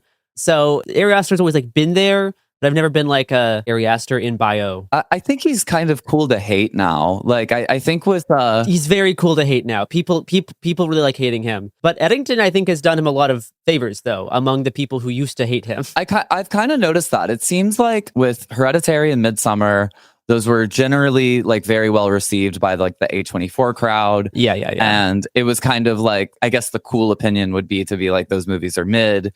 And then like Beau is Afraid is a masterpiece or whatever. I like his horror movies. I think they're slick, well-made films with good stories. I love Beau is Afraid though. I think it's incredible, but it is not the kind of, it's the kind of movie that like, as much as I love it, as much as it means to me, as seen as I feel by that film, it's not the kind of thing that like, if you don't like it, I'm not going to like convince you, you know, like there's probably like, if you told me you didn't like Mulholland Drive, like I'd be like, you're fucking stupid and wrong. You're dumb. But like, if you tell me you don't like Beau is Afraid, it's like, fair enough. It's certainly the kind of thing that's not for everyone. I bring it up mostly because I think with Beau and Eddington, it's a very interesting thing he does that is kind of, I guess I'd compare it to maybe like French New Wave directors, maybe like something like Celine and Julie Go Boating, where the like protagonists are living in like a fake, insane reality, where in other directors, like most other films, like you'd have someone who's like going insane and hallucinating and like everyone's trying to kill them, etc. And then maybe there would be like a cut, which is kind of what happens in Beau is Afraid. Yeah, but in other movies there would maybe be like a cut away for someone else where they see like the character like arguing to a shadow, like the quote unquote real perspective. Yeah. Exactly. And I think that Beau is Afraid, it's like, no, this is real. And I think Eddington does a very similar thing where the beliefs of the characters are real.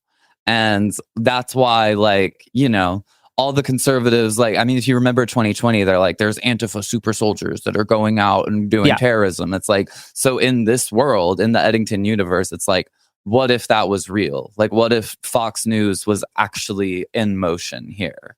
And I think that's very interesting. The approach that he does in Eddington, I think, is a little bit more subtle than the way it is in Beau is Afraid, because you start the film way more as like a political satire on the absurdity of like pandemic era America. Mm-hmm. And then the reality starts diverting from what we can agree as a shared consensus reality. Yeah. And then it diverts from that the same way reality diverted away from that in 2020 for people. And we created this massive like reality fracture point. Yeah. Like the first time I noticed this in the filmmaking was there was like a news clip about like a Portland riot in 2020, and it had people like exchanging gunfire on rooftops. And it was played next to actual news clips of like the 3rd precinct burning down. Like it was played off as like a real legitimate news clip. Yeah. And like I lived in Portland in 2020. I know that's not real, but to many people viewing, they might not catch that. Yeah. That might just be like, that might just go into like the background. So at that point, I realized that actually the way that reality is getting diverted in the film is way more subtle.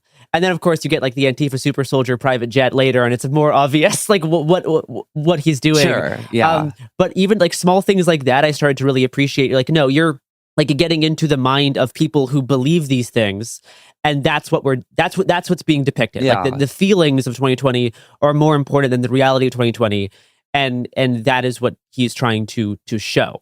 That's even kind of like a meta in a sense, because it's like if you watch that scene of like the footage of the Portland like shooting and stuff, and you as the audience are like questioning if that was real, then it's like your consensus reality is also diverging from the regular consensus reality. It's like it kind of makes you a cipher for the characters, which also leads me to something else. So something I don't see a lot of people talking about, but the vagrant character that starts the film, where he comes in and he's just like mumbling like messages. And if you've ever like been around like a homeless person on a bus or something, they like to mumble, and I read that as someone who's like just essentially doing what everyone else in this movie eventually comes to do. Totally, yes. Which is just taking all of your like internalized like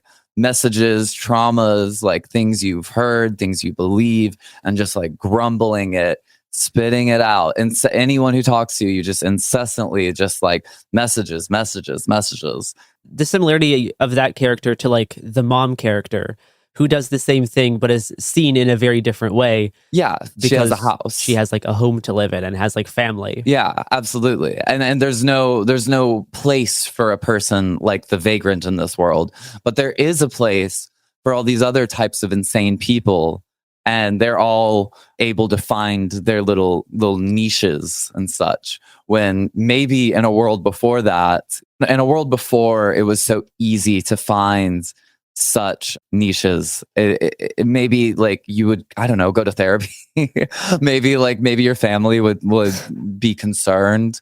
It is very interesting because people are very prone now, and it's like that's because they're able to like get pulled into these cults. They find their own kind of Austin Butler figure who's able to talk to them directly and be like, no, come with me, you're okay. And just to go back to the point of like messages and stuff, I think that the Joaquin Phoenix character, I think he starts out as a very like Hank Hill, like very, I mean, he doesn't want to wear a mask. He's obviously leans a bit conservative, but he's like trying to kind of be like a reasonable guy. Right. And I see him as someone who's trying to like avoid the messaging from everyone. Like even when people tell him about like certain news stories and stuff, he's like, I don't know. Like he just doesn't know. And yeah, in the process of him like avoiding all these messages, what does he do? He buys a truck and covers it in fucking messages. He starts broadcasting his reality to everyone around him. Exactly. It's like I don't know. I think that normally I would call it bad writing for like every character to be like a cipher, but I think what he does in this is really really interesting. Like I think it's I don't know. I guess like one more thing that I really like do want to say is like Ari Aster did an interview with Will Menaker and Hessa of like Chapo, and he said that he kind of wanted to make this movie like a Rorschach test of sorts, and I think he maybe overly succeeded in that. Definitely. And in fact, if I had one criticism, it's that maybe I wish there was like a few things like tied together, that, and I just wish Austin Butler and Emma Stone got a little more meat to do things. But aside from that, one of the biggest criticisms that I'm honestly just going to dismiss outright is people saying that this is like a centrist movie, totally, or comparing this to South Park or something like that. And if you view this as a centrist movie, I mean, the liberals in this are like kind of annoying, ineffectual. A lot of them don't really believe what they do. Some of them do. I think the girl character is very sympathetic, but like the younger girl. But Joaquin Phoenix, the ostensible, like, you know, right-wing version of this, kills a child.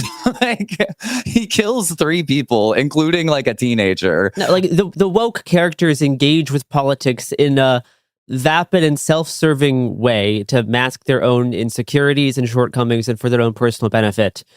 The right-wing characters murder and have rape cults and yes, like right. Like I don't see how you could look at the actions of the characters in this film and just be like, yeah, I guess everyone is stupid. I guess everyone is wrong. Because it's like, no, like, I mean, I guess everyone is a little stupid and everyone is kind of wrong about things, but like, that's not like what it's getting across. I think that's a very shallow read of the film. This is what people outside of the Brooklyn theater were complaining about when I eavesdropped for like nearly 45 minutes after the film, just to hear what people were talking about. I love eavesdropping. I love snooping. So I was really feasting out there. And yeah, a lot of people upset at how quote unquote little this film had to say. It's just depicting these things, but doesn't have the audacity to actually like say anything about them or like take a quote unquote stance. And like, that's so not what the film is trying to do. The film is pointing out like the social media style engagement with politics is this incredibly self-serving thing. And it's this performance that we put on for other people and sometimes put on even for ourselves. And 2020 was a way, because of the conditions of the lockdown, the internet and real life combined in a way more like totalistically than they have ever before. And then that combination grew pressure and shot outwards into physical reality in a very bombastic way, both for the 2020 protests and then eventually something like January 6th, right? Both these things, I think you can look at a similar like a political pressure like building and manifesting. And it's not saying these things are like equal. It's not the centrist, I'm better than thou, for, you know, look at all these crazy guys. But it's talking about how we as a culture associate with politics now, and like how as like American culture we associate with politics now. And maybe that's kind of troubling and kind of scary. That's like the horror of the film, is the way that we associate with social media politics now is really frightening, which isn't like a revolutionary thing to say, right? This isn't like, you know, breaking new ground here. But he is expressing something that everyone, I think, has felt at a certain point. Sure. But it's presented in a way that I think it very much is a Rorschach test for a lot of people. I think a lot of people are uncomfortable. I think some people just see too much of themselves. And like I was speaking specifically to like liberal audiences. I think a lot of them are seeing something of themselves and they feel like they're being made fun of and they don't appreciate that. I'll just say I was at the Black Lives Matter protests and stuff. I was there and I don't feel that way. No, I don't think I was being made fun of. Yeah, I don't I think that like that's kind of on you as a viewer for like expecting a movie to like look directly in the camera and be like, I believe the same things you believe. You know, because that's bad filmmaking. That's bad writing. It explains the exact type of communist that I am. Right. Yes. I am the exact kind of leftist you are. We are on the same side and we're all laughing at the same things together. It's like... No. And if your engagement with like social justice and anti-police brutality protests is shallow enough to feel called out in a film like this, I think that is cause more for self-reflection for why you participated in those things. Yeah, I agree. Not a fault of the film, or it's not the film taking a stance against those things. I think it's showing there's certain types of people who participated in an extremely performative and like self-serving manner. Yeah. And like specifically the way that like the main like Zoomer guy character, who in the end becomes a right-wing grifter, Kyle Rittenhouse. It's like I think this manifests this like perfectly, and like I think his character I think is one of the funniest characters in the film. I do so. One of the best jokes is just him like liking a tweet and Googling Angela Davis. So I think that kind of stuff is more what it's talking about. And when you have those types of people being some of the most vocal people at these events, it contributes to this like kind of psychosis. Yeah. And that, I think that's what the film is specifically saying. I mean, did we forget that people like Sean King were like popular in 2020? Look, if you see this and like, the portrayal of like these liberal characters doesn't apply to you, I don't know why you're mad.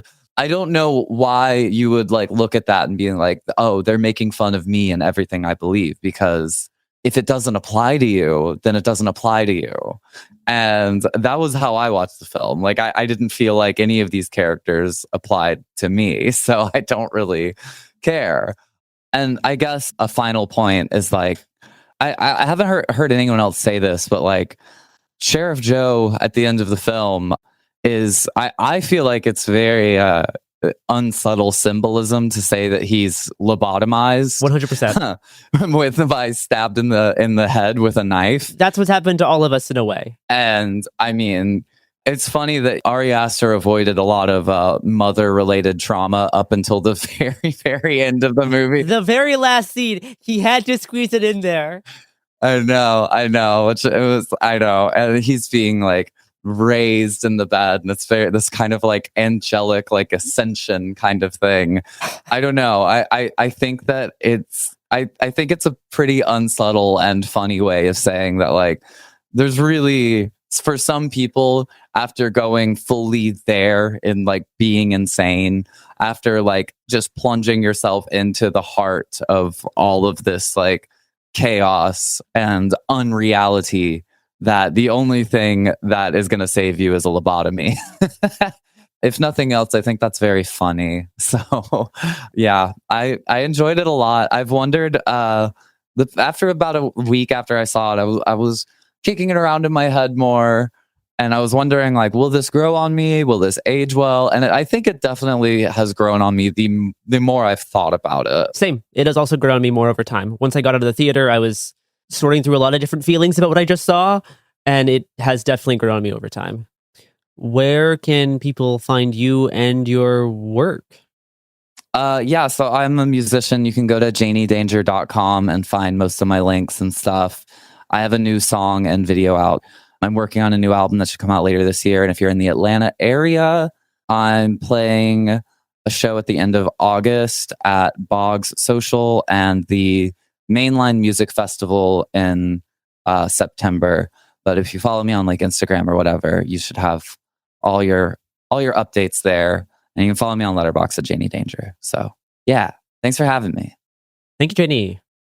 That does it for us at It Could Happen Here. Thanks once again to Janie Danger and Bailey New Poster. Follow them both online. They do great work. If you want some good music, listen to Janie. If you want some cool art, look up Bailey New Poster.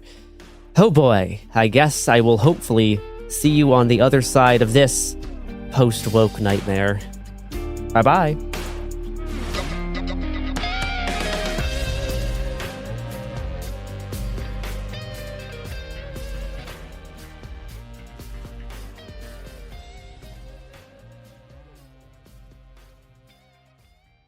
Support for the show comes from Public, the investing platform for those who take it seriously. On Public, you can build a multi-asset portfolio of stocks, bonds, options, crypto, and now generated assets, which allow you to turn any idea into an investable index with AI. It all starts with your prompt. From renewable energy companies with high free cash flow to semiconductor suppliers growing revenue over 20% year over year, you can literally type any prompt and put the AI to work. It screens thousands of stocks, builds a one-of-a-kind index, and lets you backtest it against the S&P 500. Then you can invest in a few clicks. Generated assets are like ETFs with infinite possibilities, completely customizable and based on your thesis, not someone else's. Go to public.com/podcast and earn an uncapped 1% bonus when you transfer your portfolio. That's public.com/podcast. Paid for by Public Investing. Brokerage services by Open to the Public Investing Inc. Member FINRA and SIPC. Advisory services by Public Advisors LLC, SEC registered advisor. Generated assets is an interactive analysis tool. Output is for informational purposes only and is not an investment recommendation or advice. Complete disclosures available at public.com/disclosures. Life gets messy. Spills, stains, pet accidents, and kid chaos. But with Anabe, cleaning up is easy. Our sofas are fully machine washable, inside and out, so you never have to stress about messes again. Made with liquid and stain-resistant fabrics, that means fewer stains and more peace of mind. Designed for real life, our sofas feature changeable fabric covers, allowing you to refresh your style anytime. Need flexibility? Our modular design lets you rearrange your sofa effortlessly. Perfect for cozy apartments or spacious homes. Plus, they're earth-friendly and built to last. That's why over 200,000 happy customers have made the switch. Upgrade your space today. Sofas start at just $699. Visit washablesofas.com now and bring home a sofa made for life. That's washablesofas.com.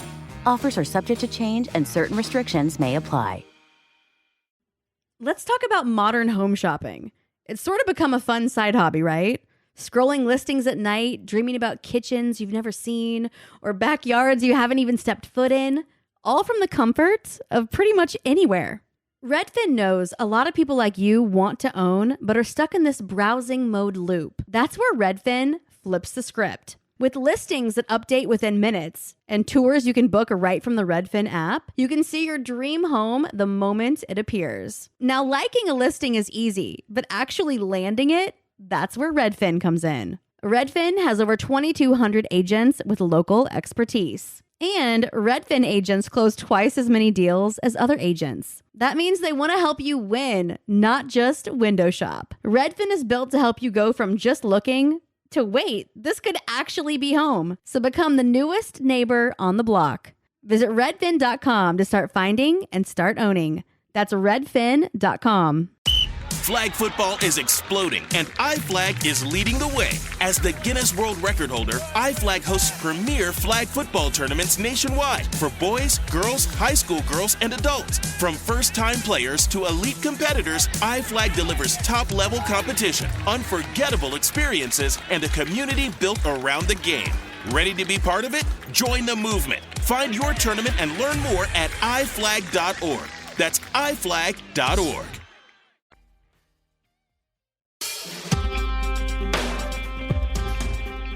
Welcome to It Could Happen Here, a show about things falling apart. And today, the thing falling apart is the internet. And today, we have a special guest episode with Bridget Todd. Hello, Bridget. So, Garrett, it's kind of funny that we are talking just a few days after the Trump administration put out their woke AI executive order. Yes, I've not read this yet. I have to for next week's executive disorder. I'm not looking forward to it. I like that the Cool Zone team kind of sections off all the Trump federal nonsense so you don't have to be mired in it all the goddamn time. I still kind of am. I just schedule it throughout my week, I guess. There's certain days where I have to do it. Yeah, you got to pepper it in. Well, yeah. Not to give you a spoiler for when you dive into it yourself, but it's all nonsense. Basically, the Trump administration is saying that right now, the biggest threat regarding AI is it being too woke, and essentially telling folks who make AI tech leaders essentially to be more like Elon Musk and Grok and make sure that your AI models, the only AI models that we will accept in this country are the non-woke ones that don't incorporate DEI. Would love to know more about what he thinks that means, but that's a little preview for you. Fantastic. Seems like the most important issue facing our nation right now.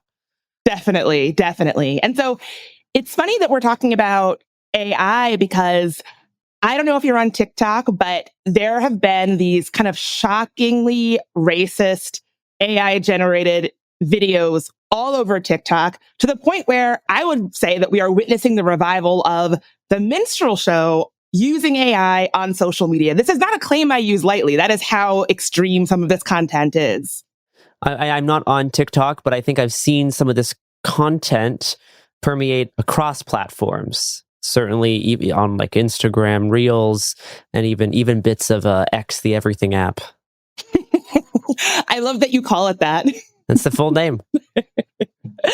So for folks who don't know, I want to ground the conversation in what a minstrel show is. So the minstrel show was a incredibly popular form of American theater and entertainment in the 19th century where mostly, but not all, white performers would wear blackface makeup to make themselves look like these exaggerated racist versions of Black people and essentially portray very racist stereotypes of Black folks being lazy buffoons. And a common trope in these skits was Black people trying and failing to gain American citizenship because at the time, Black Americans did not have full citizenship.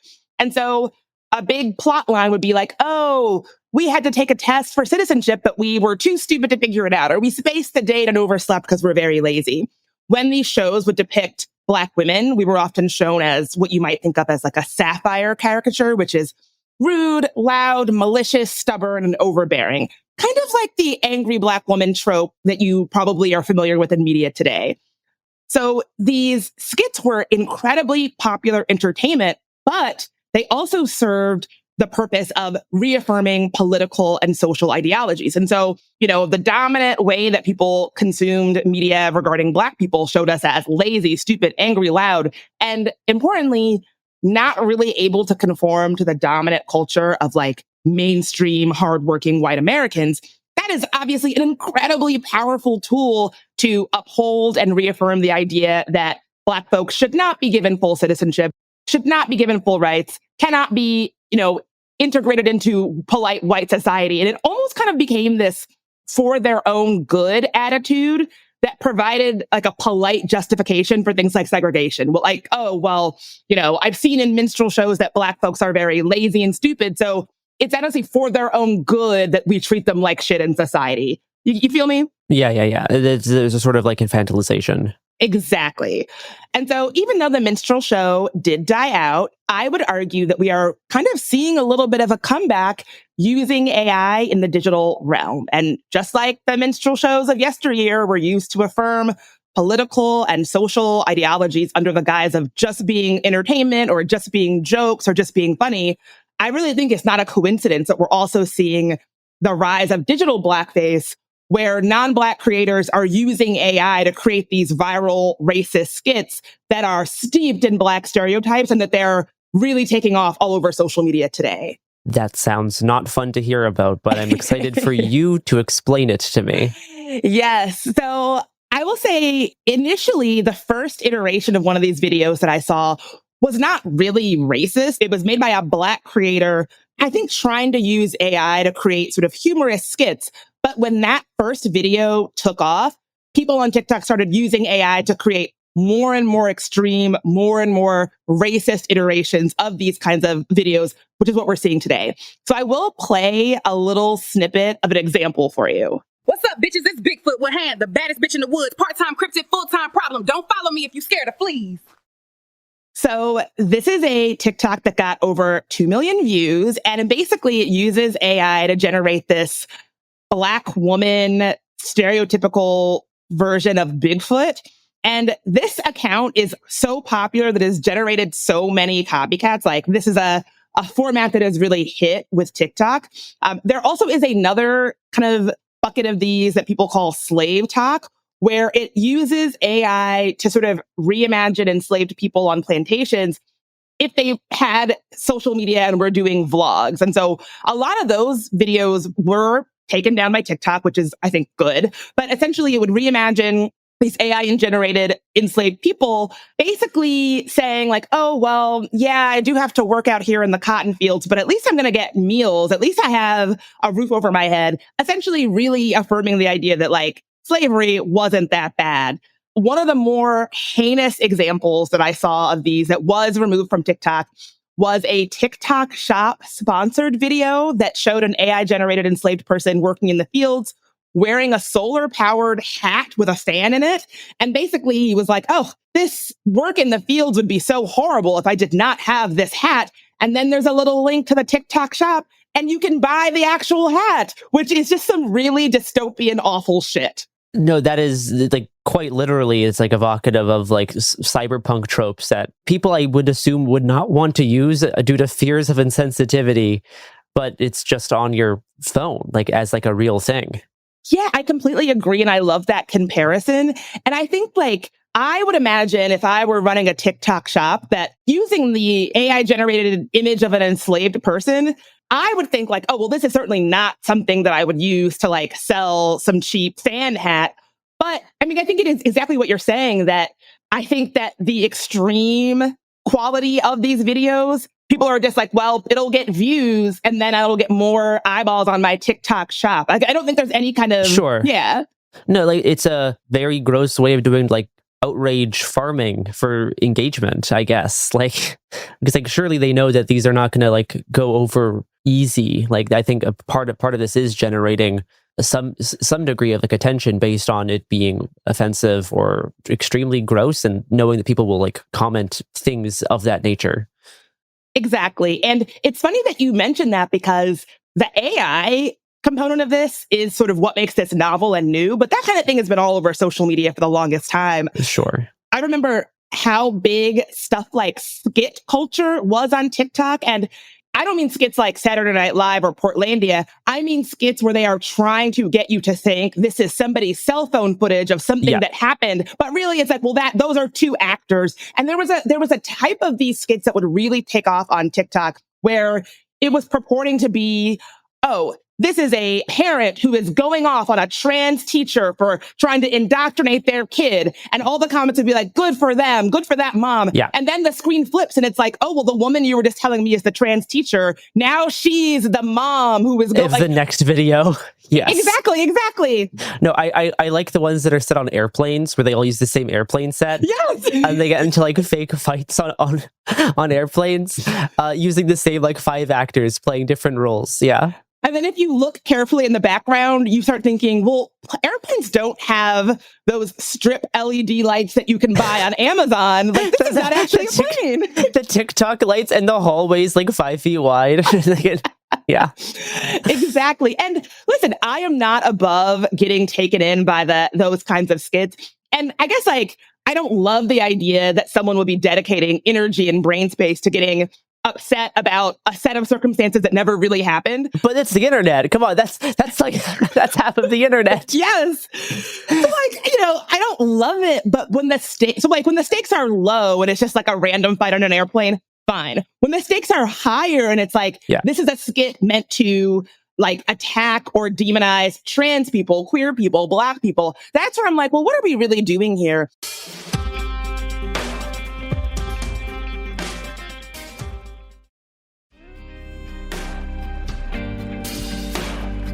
I think whether or not this kind of content, like when it's AI generated, we're looking at things that never actually happened. Even though these circumstances and these situations never really happened, they still very much affirm the worldview of the people who are consuming it, right? And so if you are consuming a skit involving whether it's human actors or AI-generated Black people, if that skit reaffirms your worldview that these people cannot be trusted, these people are bad in some way, it kind of doesn't matter if it's real or not. You know what I'm saying? Yeah, totally. That's like the concept of like hyper reality, where you're trying to like blend the internet's exaggerated version of reality with our like physical lived existence, and how these things start combining into each other to create this idea of reality in our heads that's more real than it actually is, to the point where we take things on the screen to be more accurately reflective of what's going on in the world than what we actually experience in our day-to-day lives. And so much of that concept is what drives like American like reactionary politics. Exactly. And when you actually go into the comments of these videos, which in my opinion are very clearly AI generated, people are leaving comments. That's a whole other thing. But like, easy for you to say. Someone who spends their time like researching what's going on the internet. I'm not sure if Mima and Papa are finding these videos. They're going to be like, well, this one's obviously AI generated. No, and that's my point, is like, I don't even think they're thinking about it that way. I don't think they care that it's not real. No. In the comments of these videos, it'll be an AI-generated video of a Black woman behaving in this very stereotypical racist way. And the comments will say, they're all like that. And it kind of misses the point of like, well, there's no they in this video because it's AI-generated. This is just a computer puppet. This isn't real.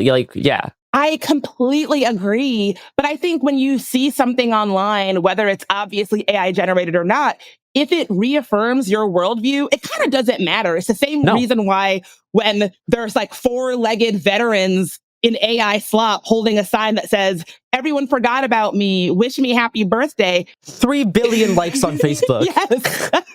I mean, what do you think is going on there? I find that so fascinating.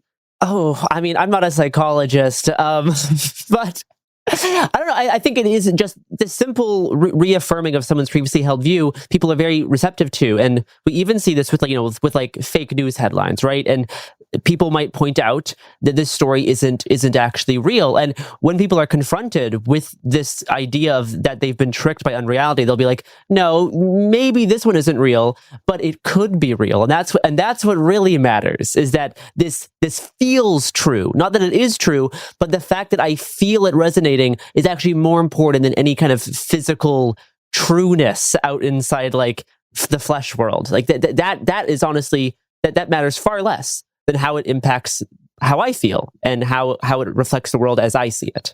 So I did an episode of my podcast, There Are No Girls on the Internet, all about the sort of weird economy of AI-generated disinformation, essentially fan fiction that came out of the trial of Sean P. Diddy Combs. Ooh, that sounds incredibly upsetting. It was so upsetting. And the reason I looked into it is because I have to be honest and say, one of these AI-generated videos got me, right? It was a video that claimed that the late musician Prince was able to testify in Diddy's trial from beyond the grave, and that they played a video that Prince made warning everybody that Diddy is this bad guy, right? I am probably the world's biggest Prince fan, so I was like, Prince always, like it got me. It totally affirmed what I want to be true, but it was all a lie. It's compelling. It's like it's trying to impact you emotionally, especially for people who like Prince, who miss Prince. This can be emotionally compelling, and like that's what they're like intentionally going after. I think that's why something like that could work so well. It got me, and when I looked into kind of how these videos are cranked out on YouTube, so basically any celebrity that you can imagine, there is an AI-generated video on YouTube saying that they were somehow involved in the Diddy trial. And what's so interesting is in the comments of these videos that are, again, pretty obviously AI-generated or not real, and even the description of the YouTube account will say, this is just for entertainment, nothing here is supposed to be true. People don't read that part.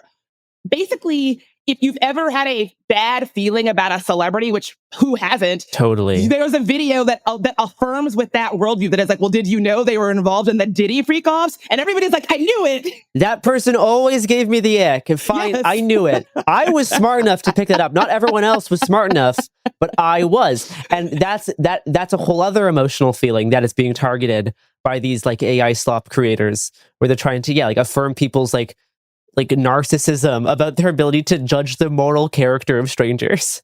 That is so it, because the celebrities they choose, it's people that maybe you would have, like, I have no real reason for this, but I hate Kevin Hart. And so in the videos, don't even ask me why. I don't even have a real reason. I just don't like him. Well, he's short. He is short. There you go. Love to my short kings. I think one of the reasons I don't like him, this is just me speculating, he just does a lot of ads, and you can't get on social media without his cryptocurrency ad, his DraftKings ad. I just hate seeing his face. And then in the AI generated video claiming that he was mixed up in the Diddy trials, every comment is like, I knew it. I always hated him. And that's affirming. People like feeling like they knew something that other people didn't see, and they knew it early on. Well, and I think something that's similar to this that's happening right now is there's a massive media campaign right now against Pedro Pascal with AI generated videos of him like touching his female co-stars, and these videos have been digitally altered, and it's in service of this big harassment campaign against someone who's like very vocally pro-trans rights. There's other possible reasons for why he's being targeted by these videos, but no, similarly, it's trying to create this like ick around Pedro Pascal using AI altered media, and it's gaining a lot of traction right now, and it's something that people need to be like very, very cautious of. But yeah, it's trying to affirm whatever. Maybe you for some reason have never liked Pedro Pascal. I can't imagine why. But if you find a video like this talking about how he's using a social anxiety diagnosis to inappropriately touch his co-stars, you're like, I knew it. I never trusted Pedro Pascal, and I don't like that he's pro-trans rights. And you're like, there you go. They've completely got you. They've been able to like automate and monetize internet hate campaigns against people that you don't know.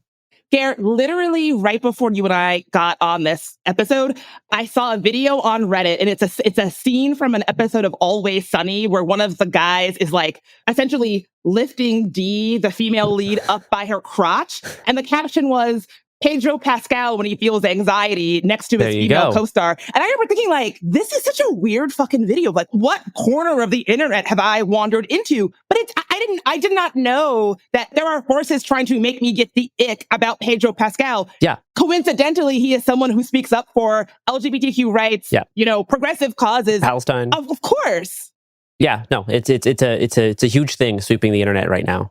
And I think it really goes to show how kind of easily we can be manipulated using digital content, whether it's AI generated or AI manipulated or not. Like, our understandings of the sort of general temperature of what's going on are so much more tenuous than we think and so much more easily manipulated than we realize. No, absolutely. No one is immune to propaganda. That is a great way of putting it.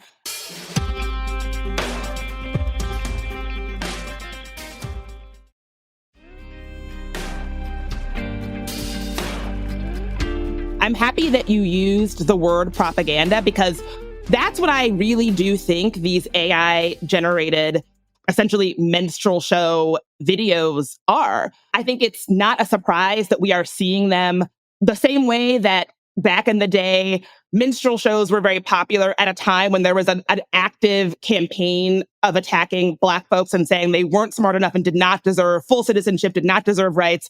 All of that. I think we're basically seeing the same thing today. I think the rise of popularity of this kind of content is against the backdrop of a very real attack on marginalized people from this administration. You know, there was just this very meaty piece on ProPublica about how Trump and Musk, their Doge stuff, really was an attack on Black women specifically, like Black women with stable federal jobs. Totally. And that these attacks, essentially, it was like you were able to smear Black women career civil servants as, you know, they were DEI hires, they were undeserving of these jobs, they really just deserve to be fired. And, you know, really, Black women just became these easy targets for an administration hostile to marginalized people.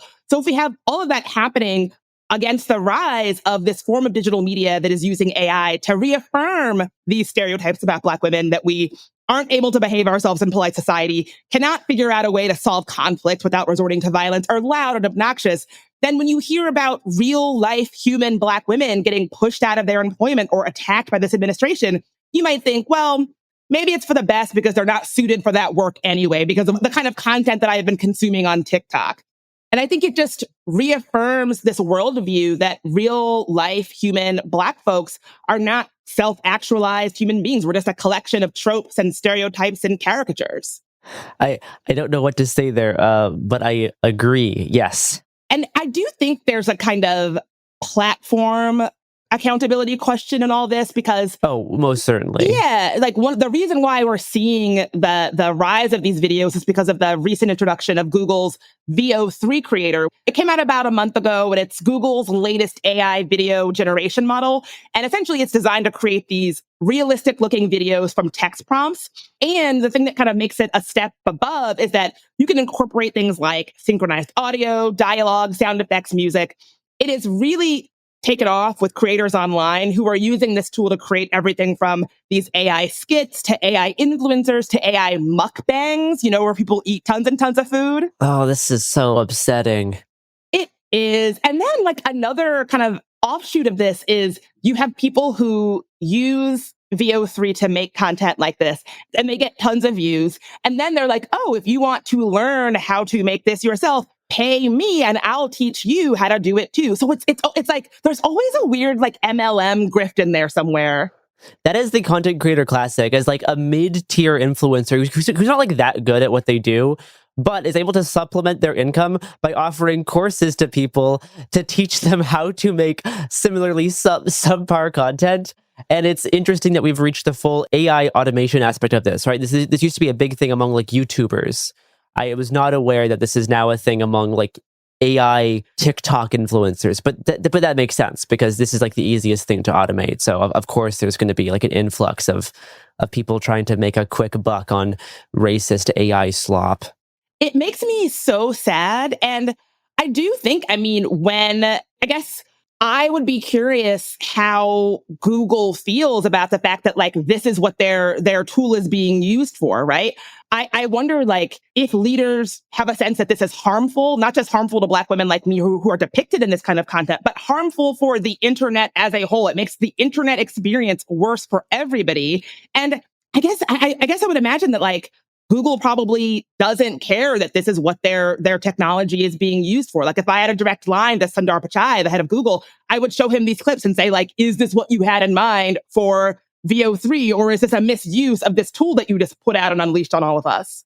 Yeah, and are you going to dedicate some like millions of dollars of research into stopping this from happening?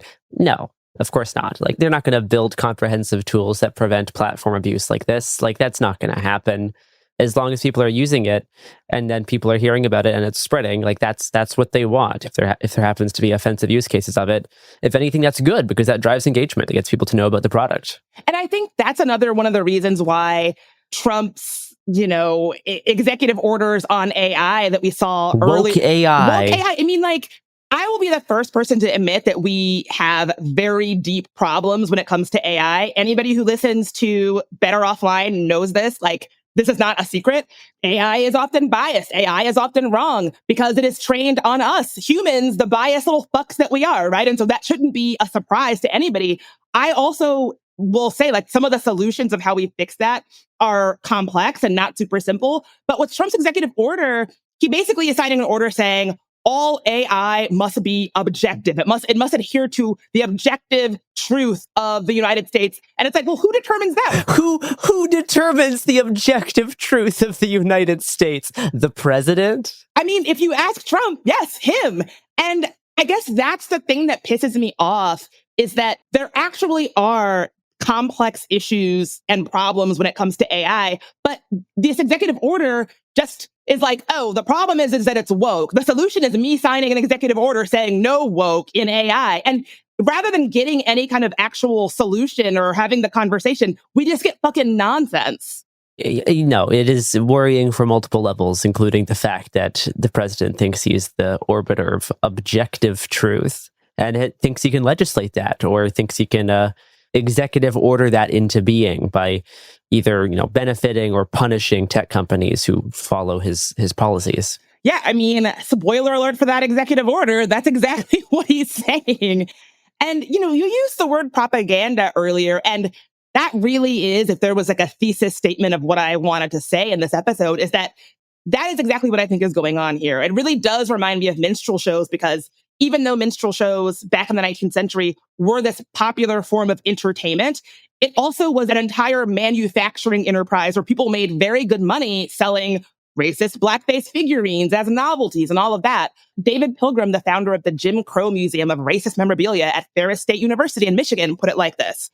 They were everyday objects which portrayed Black people as ugly, different, and fun to laugh at. They were, in a word, propaganda.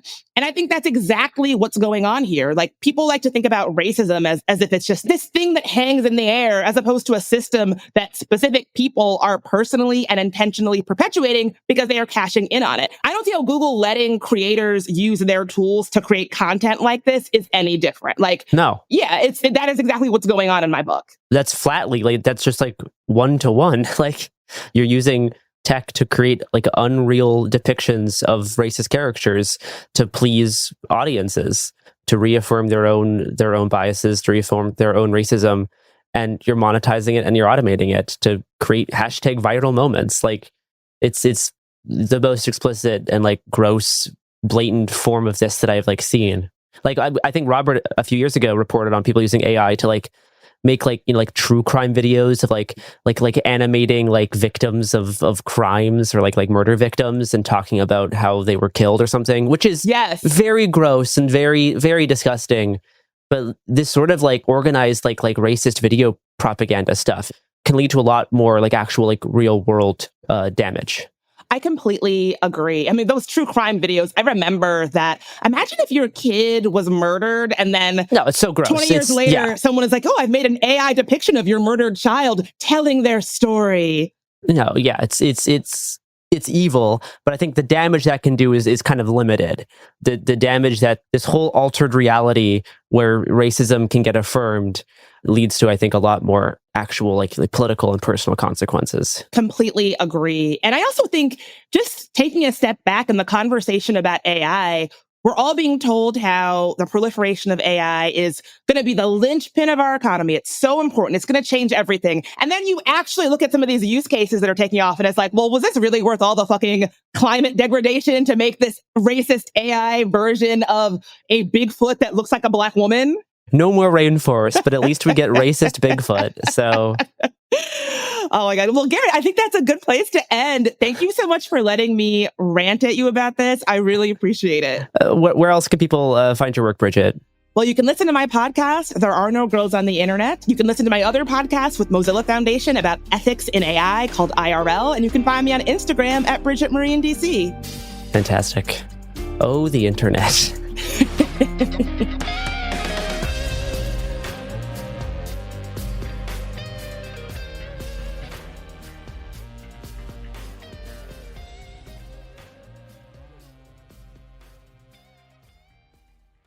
Support for the show comes from Public, the investing platform for those who take it seriously. On Public, you can build a multi-asset portfolio of stocks, bonds, options, crypto, and now generated assets, which allow you to turn any idea into an investable index with AI. It all starts with your prompt. From renewable energy companies with high free cash flow to semiconductor suppliers growing revenue over 20% year over year, you can literally type any prompt and put the AI to work. It screens thousands of stocks, builds a one-of-a-kind index, and lets you backtest it against the S&P 500. Then you can invest in a few clicks. Generated assets are like ETFs with infinite possibilities, completely customizable and based on your thesis, not someone else's. Go to public.com/podcast and earn an uncapped 1% bonus when you transfer your portfolio. That's public.com/podcast. Paid for by Public Investing. Brokerage services by Open to the Public Investing Inc. Member FINRA and SIPC. Advisory services by Public Advisors LLC, SEC registered advisor. Generated assets is an interactive analysis tool. Output is for informational purposes only and is not an investment recommendation or advice. Complete disclosures available at public.com/disclosures. Tired of spills and stains on your sofa? Wash away your worries with Anabay. Anabay is the only machine washable sofa inside and out, where designer quality meets budget-friendly prices. That's right, sofas start at just $699. Enjoy a no-risk experience with pet-friendly, stain-resistant, and changeable slip covers made with performance fabric. Experience cloud-like comfort with high-resilience foam that's hypoallergenic and never needs fluffing. The sturdy steel frame ensures longevity, and the modular pieces can be rearranged anytime. Shop WashableSofas.com for up to 60% off site-wide, backed by a 30-day satisfaction guarantee. If you're not absolutely in love, send it back for a full refund. No return shipping or restocking fees. Every penny back. Upgrade now at WashableSofas.com. Offers are subject to change, and certain restrictions may apply. Let's talk about modern home shopping. It's sort of become a fun side hobby, right? Scrolling listings at night, dreaming about kitchens you've never seen, or backyards you haven't even stepped foot in, all from the comfort of pretty much anywhere. Redfin knows a lot of people like you want to own, but are stuck in this browsing mode loop. That's where Redfin flips the script. With listings that update within minutes and tours you can book right from the Redfin app, you can see your dream home the moment it appears. Now, liking a listing is easy, but actually landing it, that's where Redfin comes in. Redfin has over 2,200 agents with local expertise. And Redfin agents close twice as many deals as other agents. That means they want to help you win, not just window shop. Redfin is built to help you go from just looking to wait, this could actually be home. So become the newest neighbor on the block. Visit redfin.com to start finding and start owning. That's redfin.com. Flag football is exploding, and iFlag is leading the way. As the Guinness World Record holder, iFlag hosts premier flag football tournaments nationwide for boys, girls, high school girls, and adults. From first-time players to elite competitors, iFlag delivers top-level competition, unforgettable experiences, and a community built around the game. Ready to be part of it? Join the movement. Find your tournament and learn more at iflag.org. That's iflag.org.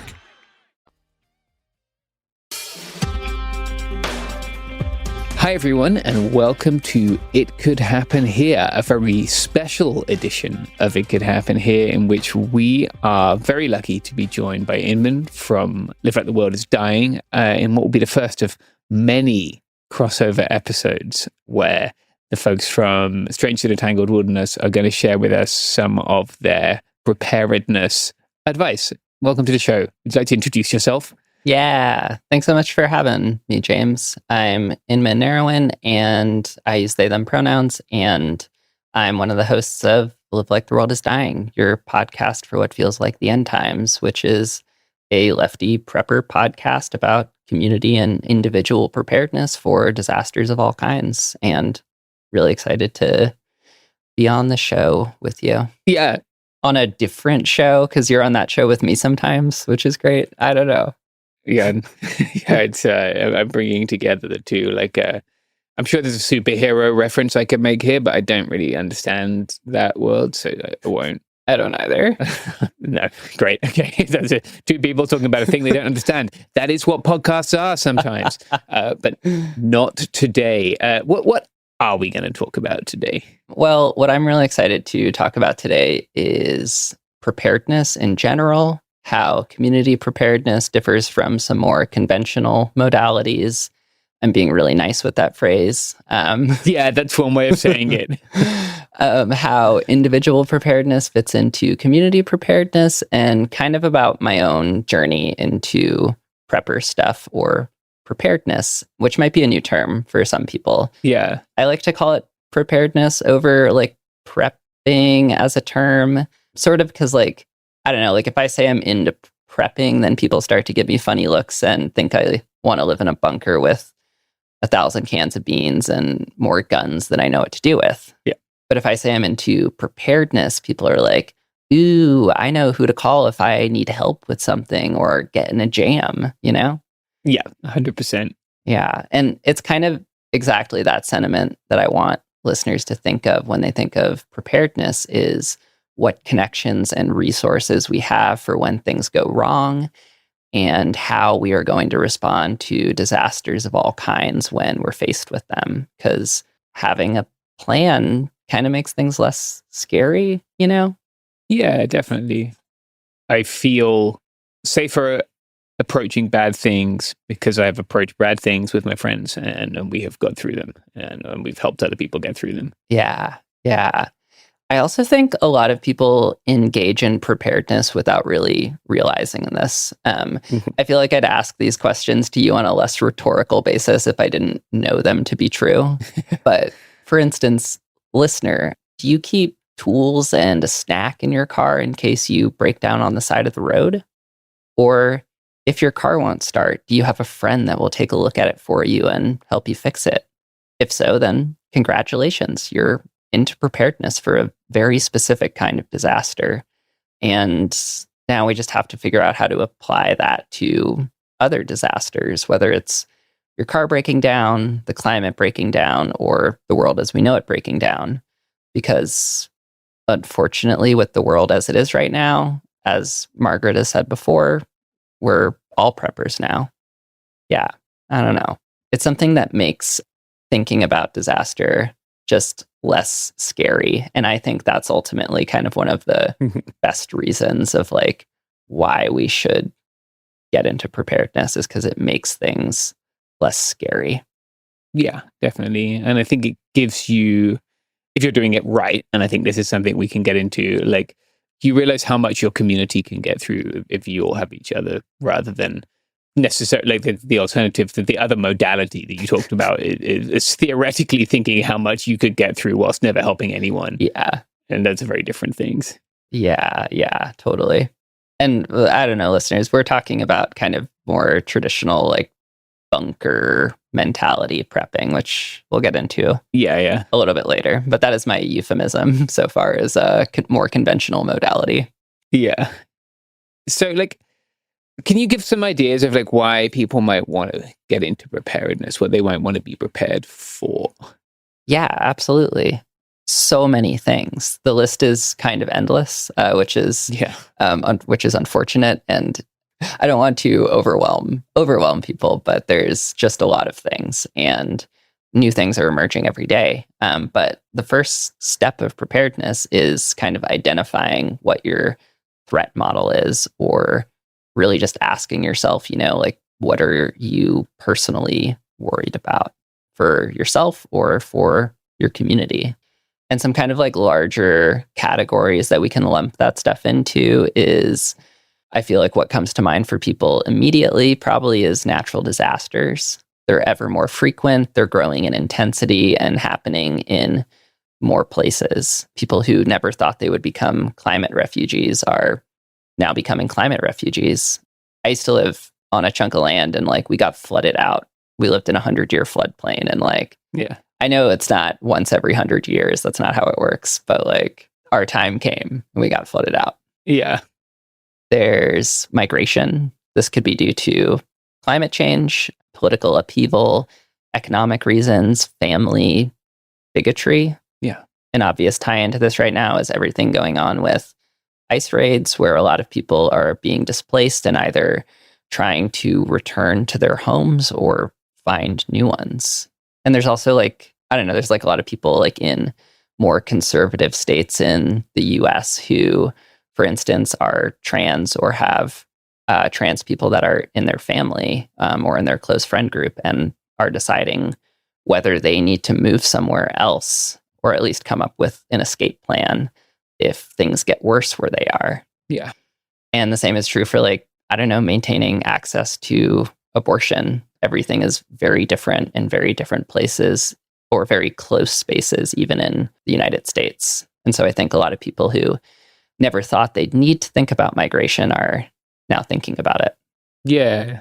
A big problem with how migration is reported on in America is that like people who are migrants are seen as like some kind of subcategory of humans, Totally. Yeah. Like if you're a person who can get pregnant and you're a person who might consider in whatever circumstances accessing abortion, then in some states you need to be prepared to become a migrant, like at relatively very short notice, right? Like it's something that we're all closer to than we think. Yeah, absolutely. Another big one is kind of like larger economic, social, or political collapse, simply meaning that like the structures of the world no longer mean what they used to mean. This could mean the collapse of capitalism or capitalism turning more into like literal corporate feudalism. Another big one is have this broad category of war. This could be an invasion, a civil war, a revolution, a rise in right-wing militias, another rise in right-wing militias, whatever. I'm kind of neglecting some more fantastical apocalypses that I'm sure we can all imagine, but there are those. We might wake up as fungus, who can say? Yeah. And then lastly, there's the current disaster that is late-stage capitalism. And this one is the one that I spend the most time thinking about because it's the one that's ever present in our lives currently and kind of informs and maybe creates a lot of the other larger threats I just mentioned. Yeah. Except becoming fungus. Well, yet. Yeah, maybe. No, we're doing a lot with the old, whatever RFK's in charge of, Ministry of Health. It's not called that. Health and Human Services. Yeah, I think this is the one that like, this is a disaster that people don't often like see because it's slow. Yeah. It kills us slowly rather than quick and kills us quickly. Yeah.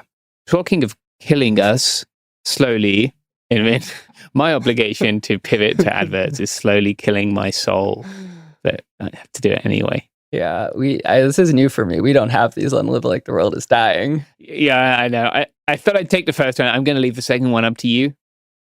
You can have a swing at it. Great.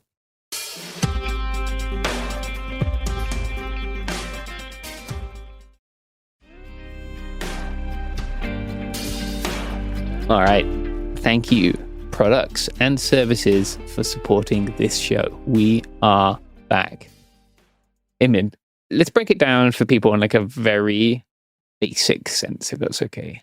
How do we start being more prepared? Like, I imagine the first step would be to immediately go to a federal firearms licensee. Is that right? Yes, that is the first step. It is to fill your bunker with guns. No, that's not the first step. Because you can eat them. Yes. And No, jokes aside. So the first step, we just talked about it before the ad break, is determine your threat, Yeah. In the case of, let's use earthquakes as an example. If you live somewhere with earthquakes, then your threat model should probably include earthquakes. You might prepare for earthquakes more than you might prepare for wildfires too. The second step is make a plan, which means like when there's an earthquake, you're going to do X and Y and meet so-and-so at blank. Yeah. You can also include not living somewhere with earthquakes anymore as part of your make a plan, because maybe that's just the one thing you don't want to deal with. The next part is acquire the parts of the plan. And so like if your plan includes resources, which everyone's plan should include a go bag, an escape route, and any kind of equipment that you need. And at this point, you're mostly ready. I maybe would add to collaborate with others. And then this step gets missed a lot. But at this point, since you're mostly ready, hopefully you can let go of some anxiety and despair. You've done the hardest part, which is to get started. And hopefully we can feel comfort in that if we can't forestall a disaster, that we can at least be ready for it. And then act on the plan, do the thing, and assess what you can do better next time. Yeah, those are my basic steps. Yeah, that is makes it seem all so simple. It's so simple. Yeah, obviously we will spend a lot of time in the next few months breaking down each of those steps and explaining them for people. Yeah. But yeah, like I live in a place where wildfires are common. In my time living in California, I've been evacuated for a couple of fires. I've had an earthquake. I've had a few of the natural disasters. Of course, earthquakes can also become fires. They did in San Francisco. But it would not make sense if you live where I live to not have a plan for that. You would be being naive. Yeah. Is there like a story like that for you? Like, is there a thing? Did you like have to evacuate for a wildfire and you couldn't find your shoes? Like what? So one of my funny things was I'm living on this land project and like we were experiencing a flood. We were experiencing what could have very easily been a flash flood. Yeah. And I was trying to just convince people to leave. And I had a hard time convincing people to leave. Yeah. Like there was like water up to our chests. And this is my answer now, but my answer that I wrote about for this episode is so a little bit of prelude. In the first episode of Live Like the World is Dying, Margaret talks with Kitty Stryker about anarchist prepping. And Margaret talks about the possibilities that she's preparing for, which she identifies as kind of these 4 possibilities. Living like the world is going to end and that we might not survive. Living like the world is going to end and we can try to survive. Living like we can prevent the end of the world, and then maybe trying to live like the world isn't going to end after all. And I got into preparedness for a lot of reasons, some of which evolved over time. It went from something that felt scary to something that feels comforting. And I hope that it can become comforting for other people. I hope that's where a lot of you can land who are listening, who are either new to the concept or think that prepping is only for people who expect to need to survive for 30 years in a bunker after a nuclear zombie bio-apocarev or whatever, eating canned beans. I'm really harping on this image because I think it's what a lot of people think of when they think of prepping. Beans, bunker, a little baddie, and the 4th, maybe lesser known one, billionaires, or the 4 Bs of the apocalypse, as I want to think about them, to kind of confront this as like a word, this like apocalypse. Yeah. There's a lot of different kinds of apocalypses, and whether we like it or not, if it isn't already here, it's coming. And for some people, it's coming swiftly. For others, it's slowly, but it is coming. And billionaires are preparing for it, even if they want us to think their tech will save the world. They have all the money and resources, and they are still worried. And while they'll try to use their money and power to kind of escape the consequences becoming a billionaire has had on the world, most people probably don't have access to those kinds of resources. Yeah. But what we all do have access to are social and community ties, even if it might not seem like that now. And oddly, these social ties are things that billionaires often lack or doubt the authenticity of, or just can't comprehend. Yeah. There's this article by Douglas Ruskoff, this tech consultant who gets flown out to the desert to talk to rich people about collapse. And he's surprised because they don't really ask him about tech stuff. They ask him about like maintaining social control over the people that work for them when money no longer means anything. And I'm like, I don't know, dude, maybe make like more authentic friendships, you know? Yeah. Maybe don't rely on having people subservient to you. Yeah. But I think this kind of air quotes conundrum speaks a lot to people's fears about collapse and is what gets people into a bunker mentality. You know, everyone's worried about roving bands of armed people taking what they've prepared for their own survival. And I think that is a fantasy that we don't really see happen in real life as often as we might think. Yeah. I've reported from plenty of natural and human-created disasters. Actually, it is the opposite of that. Like, we can talk about this another time, but it's one of the reasons I can keep doing it, like, despite it being hugely traumatic, is it's actually incredible how much people will go out of their way when they're thoroughly miserable to help other people who they see as needing help. Yeah. It's a really beautiful thing. Yeah. To be a little bit of a word nerd real quick, I feel like everyone who talks about prepping has talked about the etymological origins of the word apocalypse, but it is very interesting, and I think it's relevant, which is like, okay, it's from these two Greek words, apo and kalaptine, which means like off and to conceal. Mm-hmm. And so like a more literal translation of it is a revealing. And I think that disaster really reveals things. It reveals the ways that society has really like failed. It reveals the consequences of what living in a corporate oligarchy looks like. And it also reveals like what beautiful and powerful things people have built as communities and prepared for. Yeah. To give like a little bit of a positive spin on a grim word. Yeah. No, like when I think about that, I think about like 2 years ago, I was in the Marshall Islands, right? Where like the apocalypse has come, right? The atomic bomb has dropped on the Marshall Islands, the United States. We did that. And the sea levels are rising such that like children born there today won't die there, right? They probably won't even have their own children there, 20, 30, 40 years left. And I didn't see like people fighting each other for the highest point of land. Yeah.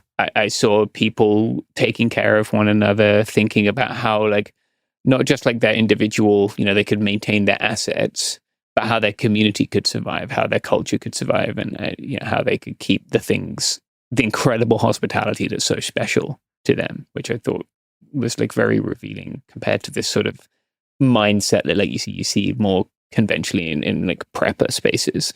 Yeah, absolutely. And to finally get to my own kind of little journey into preparedness. Yeah. I wasn't a prepper until like not that long ago, really. Mm-hmm. Yeah.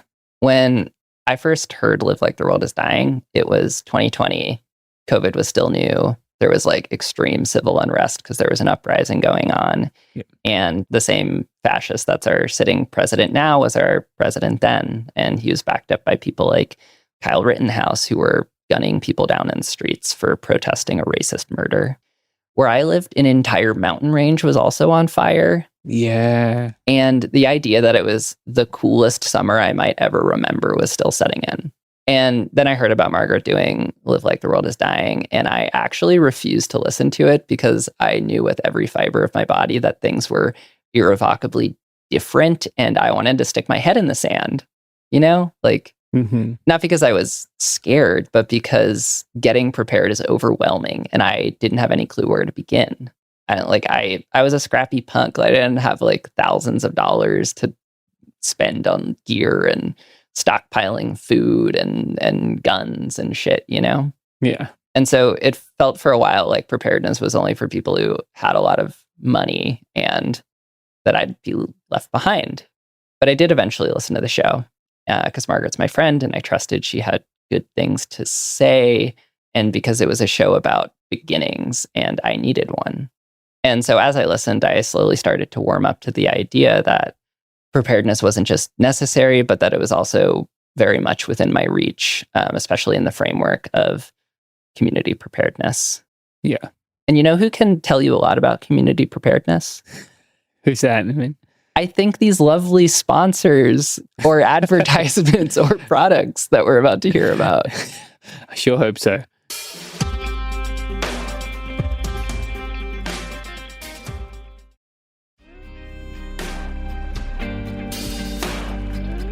We are back. That was a fantastic ad transition. First of many.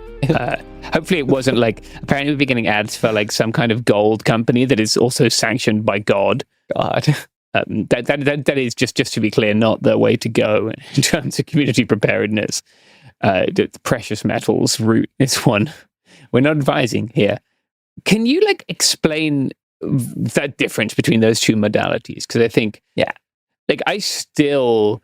When Margaret was asking me if I wanted to do Live Like the World is Dying, she was like, oh, because James is like or when we did an episode together on Go Back, she's like, oh yeah, James is a big like a lefty prepper, a community preparer. And I was like, whoa, that's not me. I'm not going to be on the Discovery Channel show, like where the people shoot themselves on camera. But no, they don't, to be clear, kill themselves. They handle their firearms in an unsafe manner and hurt themselves. Totally. So let's explain, let's break down the good and the bad. Yeah. And there's kind of a tension between them. Yeah. And between like what I'll call community preparedness and like bunker syndrome prepping. Yeah. So the image that prepping brings to mind for a lot of people is like a right-wing alpha dude in a bunker with a dragon horde of preserved food and more guns than anyone could ever use. It's like an image of one person against the world. And I'm kind of like, okay, your fantasy apocalypse happens. You survive the nuclear apocalypse. Armed gangs rove the wastelands. Food is hoarded and fought over, and you're protecting your bunker.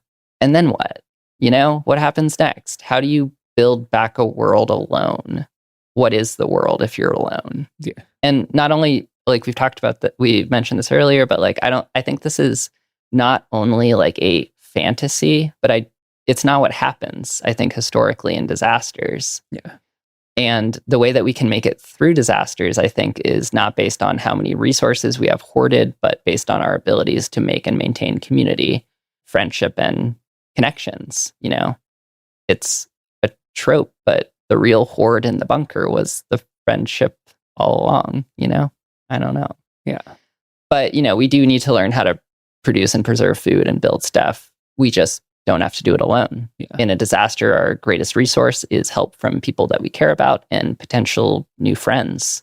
And it's sort of the overwhelming amount of skills that come with the bunker syndrome that I think causes a lot of people to become overwhelmed by starting to prepare. And the traditional prepper community, it's very right-wing conservative, and it really makes it seem like every single person has to learn every skill they could possibly need in order to get prepared. Yeah. And I think part of that kind of bunker syndrome is also maybe that you have to learn all that stuff on your own because you low-key think that everyone is going to turn on you, Right, yeah. Because you've been an odious piece of shit for your entire life. Yeah. And again, make better friends, Yeah, like I used to think that like preparedness was a lot of people who'd never really experienced genuine hardship wondering what it might be like. Probably is. Yeah. Yeah, a lot of it is, right? Because like if you've been just like poor or otherwise facing like trans folks right now, right? Even like anyone really in the LGBTQIA area, like it's scary right now. And you've probably found that the things that are keeping you going are other people. Yeah. And not your pile of beans. And like I certainly have not experienced what trans folks are experiencing, but like I've had some difficult times and I've been poor, and like it's always been like other people who have come through for me, not stuff I had or even skills I have, really. Yeah. And I think there's this real divide between like there's people who are in fantasy bunker land, and then there's people who are like either too afraid to think about preparedness or feel too overwhelmed to think about it, or think that they can't possibly do it because it's too far gone already. And I think preparedness is for everyone, like we say, start small, put food away every week, start to get your go bag together, just start. Yeah. And so to maybe now define like what community preparedness is I think that it's what we get when we take a lot of different principles and mash them together. You know, there's like, it's like part mutual aid, it's part individual preparedness, it's principles of autonomy, solidarity, direct action, and collective decision making. Mm-hmm. And it's all synthesized into a kind of a beautiful little alchemy. Yeah. It's kind of the most like anarchistic thing you can do, which is really fun to me. Yeah. And I think it really means investing in the people around you so that you can all invest in collective survival. I don't know. We mentioned this earlier, but like there's this thing that happens during disasters that gets referred to as disaster communism. Yeah. Have you heard that one? Yeah. It doesn't mean that like Lenin emerges and leads a vanguard group to show you where the soup kitchen's at. No. It means that the logic of capital is kind of temporarily suspended and people just help each other for free, not even for barter, for free. And like people like go out and just give out stuff they have in excess, even if they purchased it. And even if they're like, you don't look like the kind of people I like, just give it out. Yeah, 100%. Like, yeah, I think like I can think of a few. Like I can remember right when thousands of people were being housed outside in the cold and wet at the border. Housed is not the word I would use. Yeah, corralled in the desert. I was out there with my friends, and like we looked like dirty crust punk people, right? Like we're not like clean and well put together in that sense, right? Like we're just scruffy. Totally. And that's fine. I like being scruffy. Yeah. It's nice. But like, yeah, it was amazing to see like folks who 100% do not have the same politics as me, like roll out in whatever like setups, you know, they had and like be like, yo, this is fucked. Luckily, like I have some stuff that I was going to use for a barbecue next week. So I'm going to drag my barbecue out here and cook for people or like, you know, people who cook for their church's bake sale being like, yeah, I have a giant ass pot. Like, let me make some beans for you guys. You know, like, yeah, I think people will be so surprised. And it's great that people have not experienced that, like, because I think it's quite a traumatic thing to experience. But like, yeah, you'd be so surprised how much, or like, I remember one time just building shelters with a bunch of people and like everyone was pretty miserable, right? 'Cause it was cold and windy and like, there were some Kurdish guys, some Uzbek guys, some Chinese guys, and we were building these shelters together. And like all of these people who didn't even share a language and were going through very difficult times were just like nerding out on knots together. Yeah. Right? and just helping each other. And then not doing that so they could sleep inside, doing that so little children wouldn't have to sleep in the cold. But yeah, that is the way humans behave in these situations. And capitalism or YouTube might have convinced you it's not, but like it is. Yeah. And I think like more traditional preppers really like get into it too. Like they'll show up, they're like, I got 40 chainsaws, or like, like it's like every like chud truck's time to shine to like haul away wreckage and like, I don't know, you know, it's like I'm making it sound exciting, but what's exciting is when people collaborate autonomously and collectively for like more good than their own. Yeah. And then kind of the problem is that like capitalism comes back in. The initial fallout fades from sight. And just because the disaster kind of fades doesn't mean it's gone. And there's a lot of people who kind of still have to deal with it for potentially ever. Yeah. And that's kind of like the disaster of late stage capitalism is similar. We have people who are constantly invisibilized, even though it's part of their regular lives. Yeah. Can I maybe break down some of these terms that are maybe... I think it'd be good for people. Yeah. Because I think they get thrown around a lot, right? Totally. So mutual aid is knowing that any help that we give our community helps us by strengthening our community. Autonomy is deciding what's best for us based on what we know about ourselves and our needs. Solidarity is unity through action and knowing that like it's like the, you know, I got your back even if you don't got mine, you know? Yeah. Direct action is working directly to achieve our goals instead of waiting for someone else to do it. You know, we see this in disasters, like don't wait for FEMA. There's like so many people who are just out there doing autonomous relief efforts and it's incredible. Yeah. Collective decision making, finding ways to make decisions together in ways where power isn't being like abused or accumulated. Mm-hmm.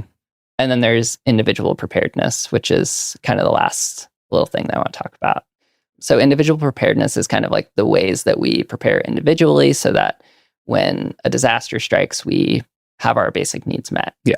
And there's a lot to learn. So it's like it's easy to get lost back in that overwhelm mentality. Yeah. But I think we can really think about it in terms of disaster, since we're on that track. Like if there's a disaster and power goes out, then the roads are less traversable. If you have all of your needs met through individual preparedness, then you're in a really good position to go help others. And if everyone in your community already has prepared for their basic needs, then your whole community is prepared to take kind of the next step towards recovery.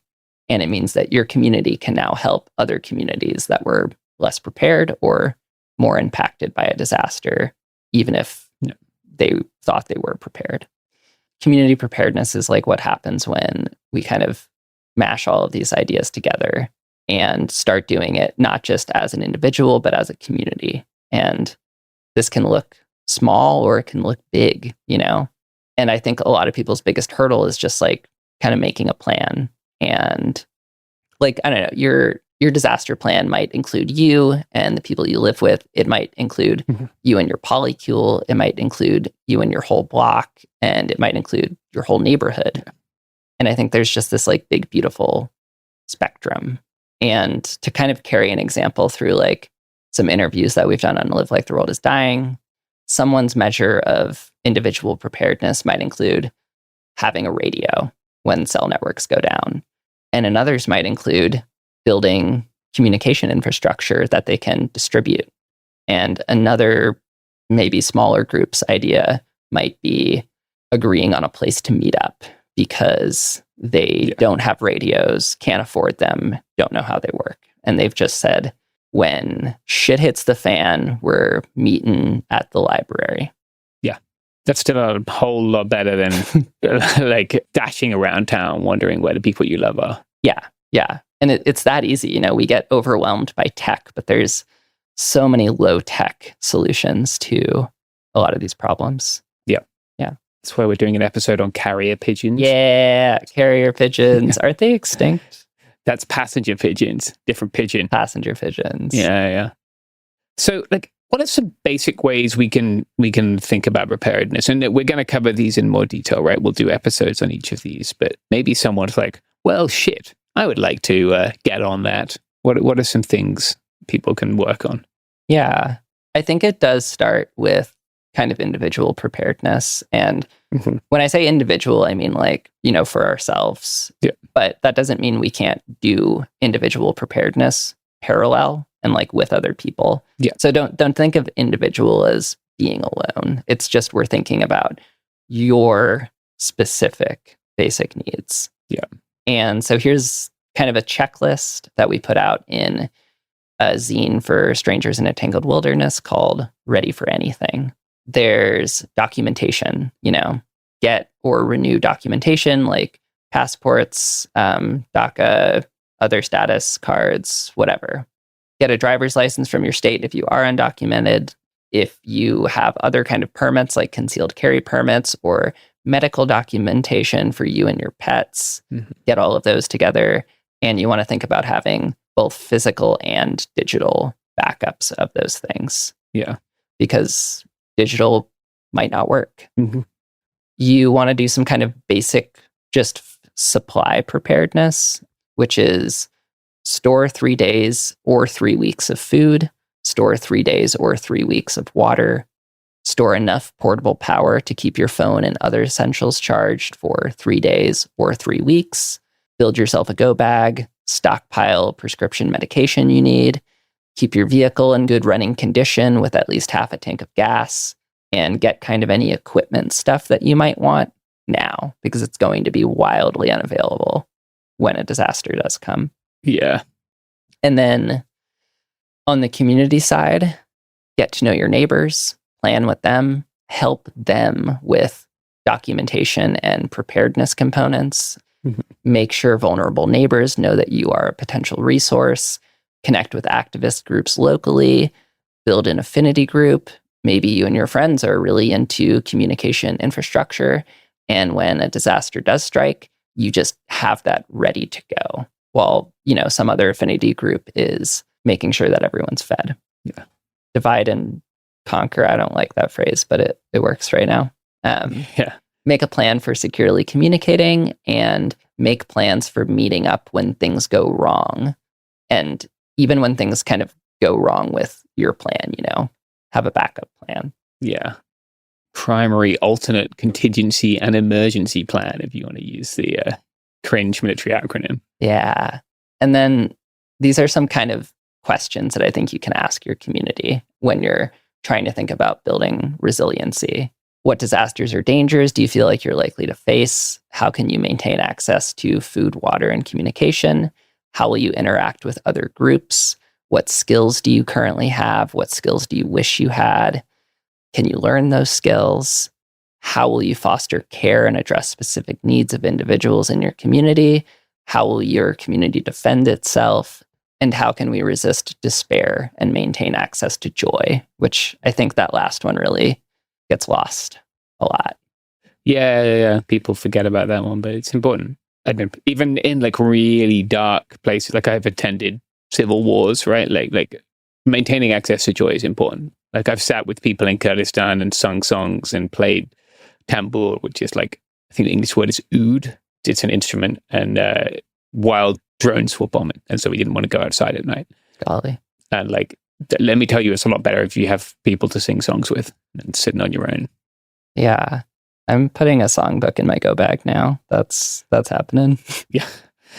Yeah, these people had a folder. Like they came equipped with like laminated shit. Like they were ready to rock. Golly. Yeah. That's kind of what I got, Yeah. That's a great place for people to start. We're going to be covering a lot more of this stuff. So like you will hear more about water and food and all the other things that we spoke about. We'll try and do at least one of these episodes a month. And then where can people find you if they have questions, if they want to listen to other episodes, maybe of Live Like the World is Dying, or otherwise reach out?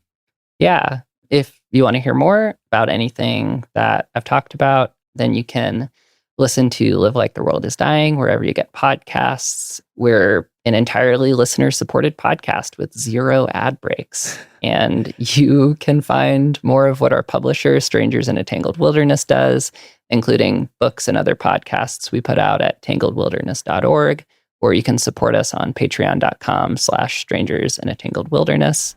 And if you want to ask me personally about things, you can find me on Instagram at Shadowtail Artificery, where you can see other stuff that I do that isn't this. Beautiful. Thank you. Yeah, thanks.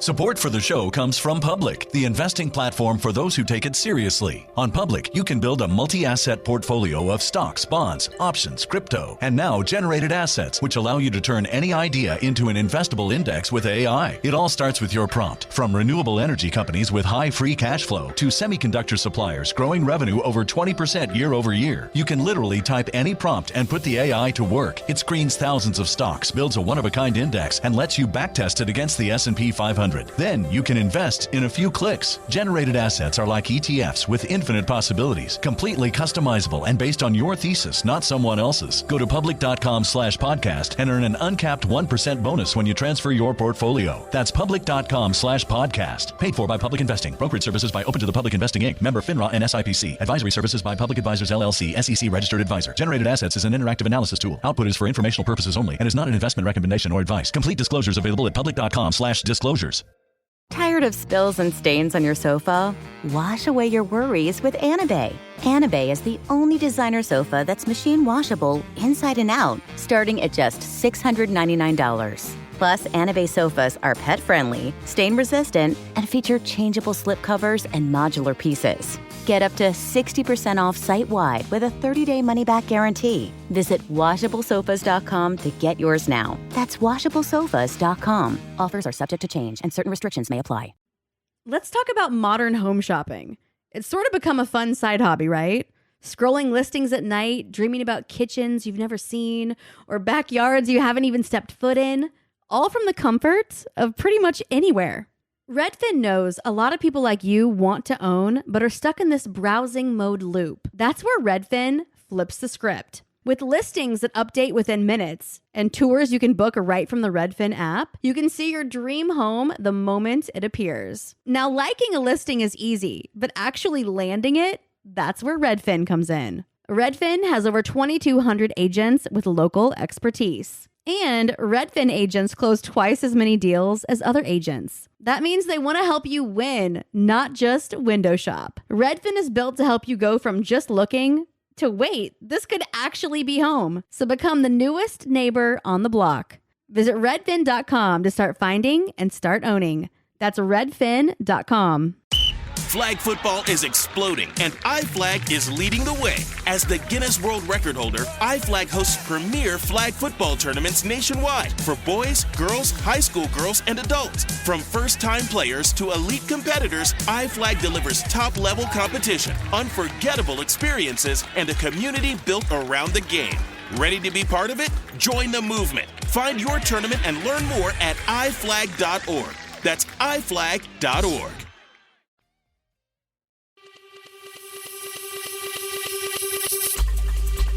Holy balls, it's executive dysfunction. That's what we call this, right? That's not what it's called. Executive disorder?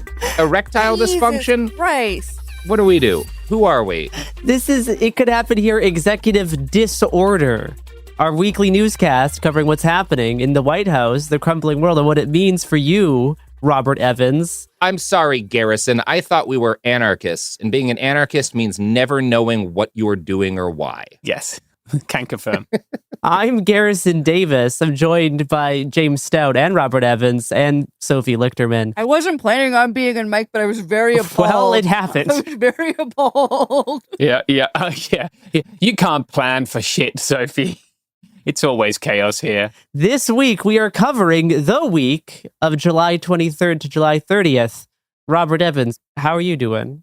You know what? I'm chilling like Gillen. I'm not, because I am not in a maximum security prison in Tallahassee, Florida, a federal prison. It's actually not maximum security. So let's talk about friend of the pod, Gillen Maxwell. We all love Gillen. You know, you speak for yourself there, mate. You love her. I love her. Jeffrey Epstein loved her. What? I don't love her. So Gillen Maxwell is the daughter of a guy named Robert Maxwell. We've done a Behind the Bastards on him. It was a fun one, partly. Amazing character. Basically a guy who, in his early life, was a character from Inglourious Bastards, like a Jewish refugee who signed up to fight the Nazis for the Brits and killed his way across Western Europe, murdering dozens of SS men. And then after the war, he became a financier and destroyed scientific publishing and also tried to ignite a rivalry with Rupert Murdoch and failed so badly at it that he stole $1 billion from his company's own pensions funds and then killed himself when all of that was coming out. So he really is like the average Quentin Tarantino character. Yeah.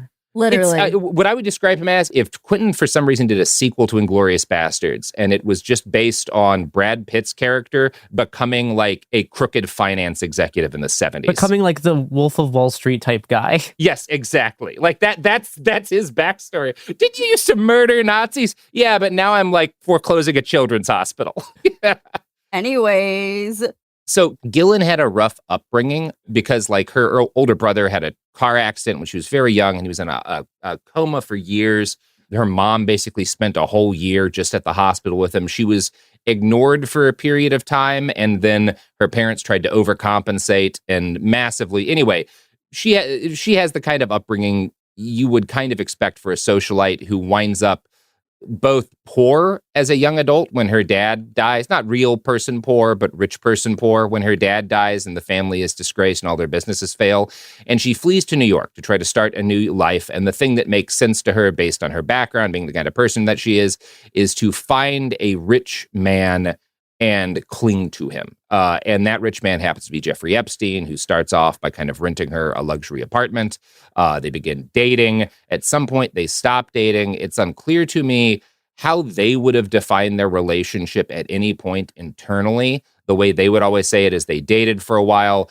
And then Jeffrey had a thing where he would say, like, he doesn't have exes. He promotes his exes to friends, right? And Gillen Maxwell was like his best friend and his business partner. She helped him run not his actual businesses that made money, the finance stuff, but his life, right? Like she ordered his houses, she managed his housekeepers, and she helped recruit girls and women, because they recruited both for the stuff that Jeffrey is famous for, right? Both to give him massages, and in the context of Epstein, a massage always means sex, and also recruit the girls that they flew around on the Lolita Express and, handed off to different prominent men who wanted to have sex with teenagers or very young women, right? Gillen was intimately involved in all of this. She was convicted in 2022 after Epstein's suicide and sentenced to 20 years in prison for all of, the sex crimes that she had a part in. She was transferred to a federal prison in Tallahassee, Florida in July of 2022. She was initially held in the normal dorm, like in general population, right? And the prison wing that she was in was kind of colloquially known as the snake pit, because it was a very nasty place with quite a lot of violence. To quote from an article in the Tallahassee Democrat, quote, Maxwell created a ruckus when she had a falling out with several women after Maxwell reported 2 other inmates known as Las Cubanas for trying to extort her. Epstein's partner in crime refused to use the shower stalls where violent attacks are more common and was escorted by a guard to and from her prison library job. So she has a kind of rough early time in prison because she's in general pop. She rolls on these other inmates, and that starts the process of her getting special treatment. She has since been moved because of her good behavior to an honor dorm, where there are 30 or 40 quarters for the best behaved inmates. We don't really know for sure, but it's very likely that she has a private room with storage. She's teaching yoga classes at the prison. She has, at some period of time, volunteered at the library. She also teaches etiquette classes. And I want to make it clear, I don't have an issue actually with the fact that she's teaching yoga or doing etiquette classes. I think if we're going to have prisons, prisoners should have access to stuff like that. I think that's all perfectly fine. I think her getting special treatment for good behavior, I don't really love, but I also don't think we should have prisons that can be described as a snake pit. So I'm kind of on the mixed end here. Yeah. Another thing that's kind of come out during her time in prison is that she has become a vegan. She was not for most of her life, but she did when she came to prison. She's complained a lot about the quality of the food, which is never spiced and is just kind of like unflavored tofu. And PETA has advocated on her behalf, which is pretty consistent for PETA. She's also said, and there's significant evidence that this prison regularly serves rotten food that is bad for inmate health. It is a Florida prison. When Gillen talks about it, she has in several interviews the bad conditions in her prison. She's not lying or whining. These prisons are not acceptable quality, right? The Florida Department of Corrections and the Federal Department of Corrections are horrible, and they're doing a horrible job of running these places. The fact that I don't feel specifically compassion for Gillen Maxwell doesn't mean I want to minimize the reality of the conditions in these prisons, because most of the prisoners there were not massive child sex traffickers, Yeah. Sure. So anyway, FCI Tallahassee, which is where she's at, she's now in the prison's honor dorm and is still trying to get out of prison. So she's made a couple of claims prior to the most recent stuff that is in the news right now that we're talking about.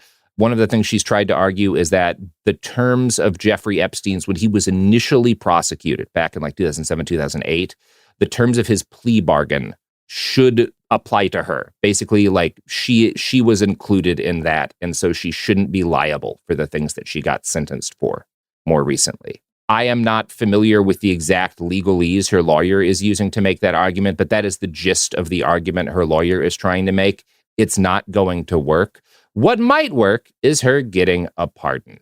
So that's probably the thing you've seen about Gillen in the news most recently, is that she is basically asking Congress, if you want me to testify about Epstein and about the client list and everything, I can't talk openly if I'm in prison.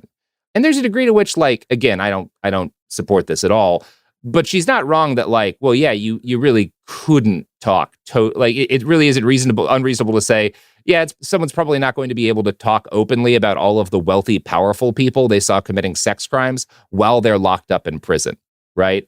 Not that freeing her is the right thing to do either. I'm just I bet someone could have you killed. I bet there are people that you have dirt on that could have you killed in that prison. Yeah. Well, and she's currently appealing her conviction to the Supreme Court, and she's arguing that if she were to testify in front of Congress, she would need immunity for anything that she says. Yeah. Right. So that's what she's asking for. Now, that said, she has already very recently been talking with the Department of Justice.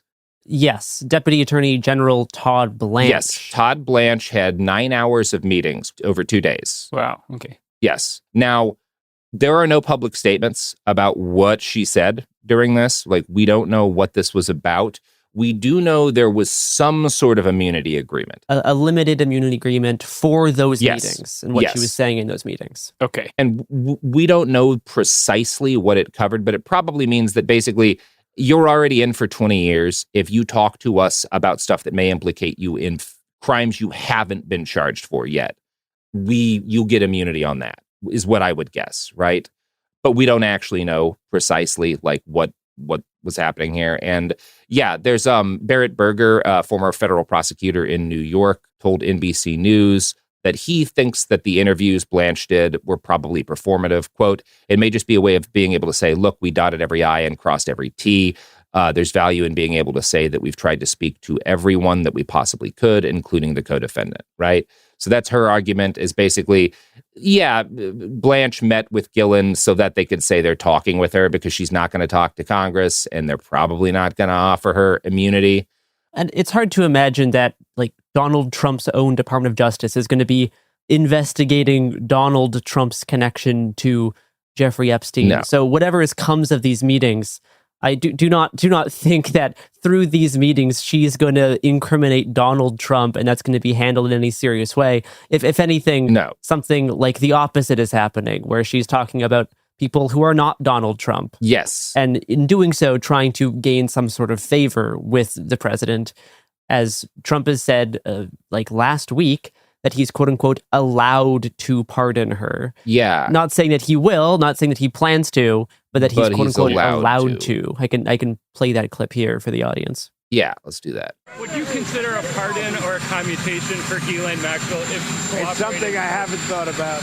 It's really something. Recommended it. It's something I'm allowed to do it, but it's something I have not thought about. But you wouldn't rule it out. And in addition to that, he's made a couple of weird comments about Gillen over the years. When he's asked about Jeffrey now, he's pretty negative about him. He tends to be like, look, we knew for a while, like we were never close and, you know, we had a falling out. He's a bad guy, right? That's what he said more recently. He's never really been negative about Gillen more recently. The thing that I recall him saying is that like he wishes her well when she was sentenced. Yeah. Which is kind of weird, right? And I don't know if it's kind of a result of the fact that she has something on him and he's trying to, you know, I don't know. That seems unlikely. That seems less likely to me than like maybe he actually just kind of liked Ghislaine Maxwell, but I don't actually know. And anyway, that's the situation. We don't know. Is Trump going to pardon her? He hasn't said he's going to, but as Garrison noted, it's weird of him to insist that he has the right to, just kind of randomly. Yeah. Why would you do that if you weren't thinking about it? Yeah. You could just say no. Like you could just say no. I'm not going to pardon her. Yeah. Well, and Trump has continued to make weird comments about like Epstein and has elaborated on his falling out with Epstein the past week. Yeah. First stating that they broke up their friendship because Epstein was just poaching hotel staff, which contradicts earlier statements Trump made. And then on July 29th, he had this much more elaborate conversation on Air Force One about how Epstein was taking employees from his spa and specifically like naming known victims of sex trafficking. Yeah, he specifically named Virginia Giuffre fairly recently too, when talking about like people. This was on the 29th. Yeah, I think a reporter asked if she was one of the people, and he said, "Yes, I believe she was." Right? Yeah. He says, "I think so. He stole her." Is the quote? Yeah. Yeah. There was a reporter who introduced the name into the conversation, just to be clear. So, you know, do I think she's going to get pardoned?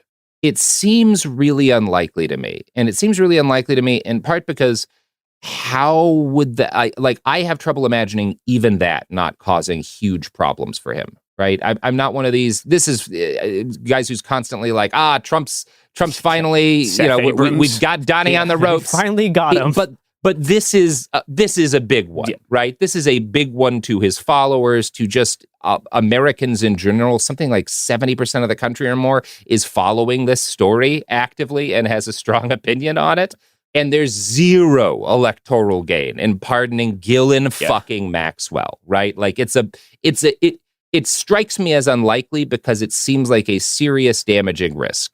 The only thing they might try to do is if they try to paint like her herself as like a victim of Epstein. Right. And there's been like a Newsmax segment trying to argue this. So like you can see some sectors of the right who are trying to like create room for Trump to maneuver here. But I don't know if that will be a compelling narrative nationwide. He's going to lose some people if he does that. It seems unlikely. And I don't know, he seems annoyed that this is still a news story. He had this little Scotland vacation to finish a trade deal with the EU, which we'll talk more about next week.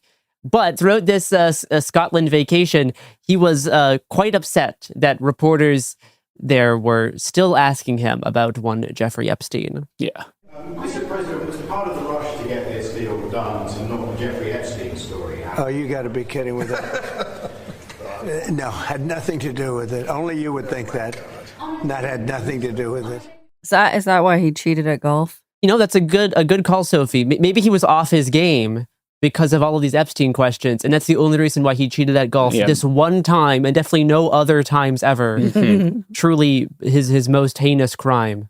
Yeah, I guess that's kind of where we end off. I'm not going to say he wouldn't, right? I'll never say there's no way Ghislaine Maxwell gets pardoned because this is 2025. And should be crazy. It's like there's credible evidence that he is considering a pardon for fucking P. Diddy. Yeah, Deadline reported that yesterday.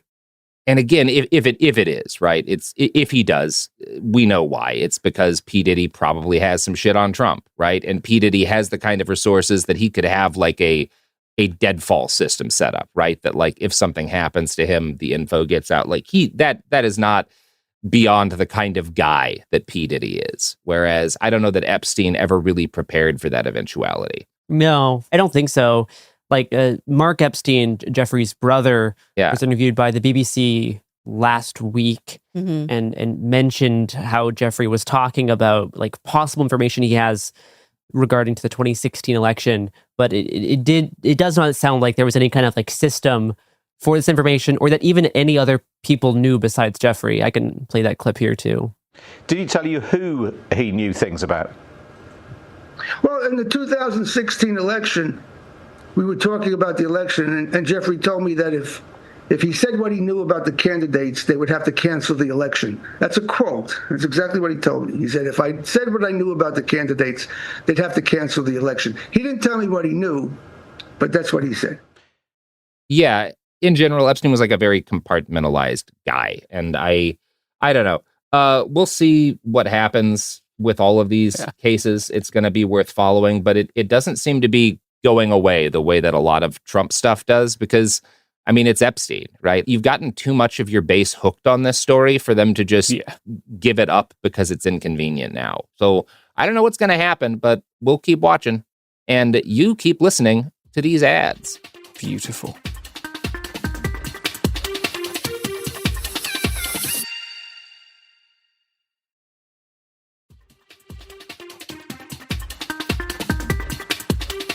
Oh my God, those ads were so good. I feel like that picture of Bill Clinton getting a back massage from, nope. Ooh, I don't know if we should do that in this episode, Robert. Yeah. Anyway, what's next? What are we talking about next? Speaking of pardons and Epstein, I'm gonna play one other clip from Trump's Scotland vacation where he's trying to reiterate his whole Epstein hoax narrative, and in doing so, invokes something that relates to our next topic. But I'll play this clip here. It's a hoax that's been built up way beyond proportion. I can say this: those files were run by the worst scum on earth. They were run by Comey. They were run by Garland. They were run by Biden and all of the people that actually ran the government, including the auto pen. Those files were run for 4 years by those people. If they had anything, I assume they would have released it. The whole thing is a hoax. They ran the files. I was running against somebody that ran the files. The AutoPen. That's going to be our first mini story this episode. So the AutoPen is this tool that helps with the signing of documents. It automates the process by replicating a signature. And this is a machine long used in the White House. It's for like hundreds of years. Barack Obama was the first one to officially use it to sign legislation. But this is a regular tool. Yeah. Right. And the past few months, Trump has been increasingly obsessed with the AutoPen in trying to attack Biden's administration and somehow take some of the blame away from Biden and onto the people who Biden was surrounded by. In June, Trump ordered an investigation into Biden's alleged use of the AutoPen and if other figures in Biden's White House were using the AutoPen without Biden's knowledge, acting as shadow president. I'm going to play a clip here from Fox News discussing the possible ramifications of the AutoPen's use. Mr. Chairman, you mentioned that you're looking at some of the pardons that were done under President Biden and the use of the AutoPen, Dr. Fauci being one of them, talking about whether they were legitimate or not. Are you also looking into Biden's judicial appointments as well? Absolutely. Everything that was signed with the AutoPen, especially in the last year of the Biden presidency, this is when all the books that are being written, all the tell-all interviews that are being recorded from his former disgruntled staffers and staffers who are trying to preserve their reputation for future employment, they're all saying that Joe Biden was in a deep mental decline. This raises an issue whether these pardons, whether these judicial appointments, and whether these executive orders are legal. I believe that if this investigation keeps going in the way that it's going, that's going to raise serious concerns about whether or not Joe Biden even knew what was going on around him, much less whether he authorized the use of his signature on all of this stuff. I think all of these are in jeopardy of being declared null and void in a court of law, and that's a big deal for the Trump administration because so much of what Trump is up against in court now with these liberal, biased, Biden-appointed judges is the fact that they're using and citing some of these executive orders as reason to throw out President Trump's agenda and President Trump's executive orders. So that gets into the scope of things that we're dealing with here. It's not just pardons. This started by talking about Biden's pardons. This past March on Truth Social, Trump claimed that Biden's preemptive pardons of members of the January 6th investigation House committee are, quote, hereby declared void, vacant, and of no further force of effect because of the fact that they were done by AutoPen, unquote. And this just isn't true. There is no constitutional requirement that pardons even be signed. He cannot void pardons like this, allegedly, right? Who knows what they'll try to do by enforcement? But yeah, according to the legal systems currently in place, this isn't real.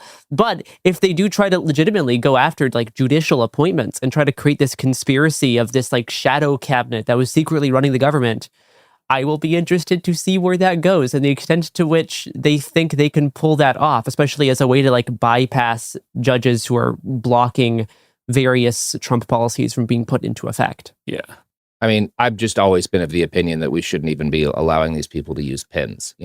Cuneiform, we already had the perfect way of putting law on the books, and we need to go back. We need to return. Yeah. Did books exist then, or was it all in clay tablets as God intended? Nope, all clay tablets, James. Mm-hmm. All and that's clay where we've tablets. got him, Robert. The whole internet, clay tablets. Yeah, because none of these laws are actually written on clay, and therefore I, for one, believe that they do not apply to me. They're not valid. You've heard of e-ink screens? We need e-clay. No, that is the only way that a law can be passed in these United States. Otherwise, I retain my sovereignty as a citizen. Mm-hmm. That's what it's about.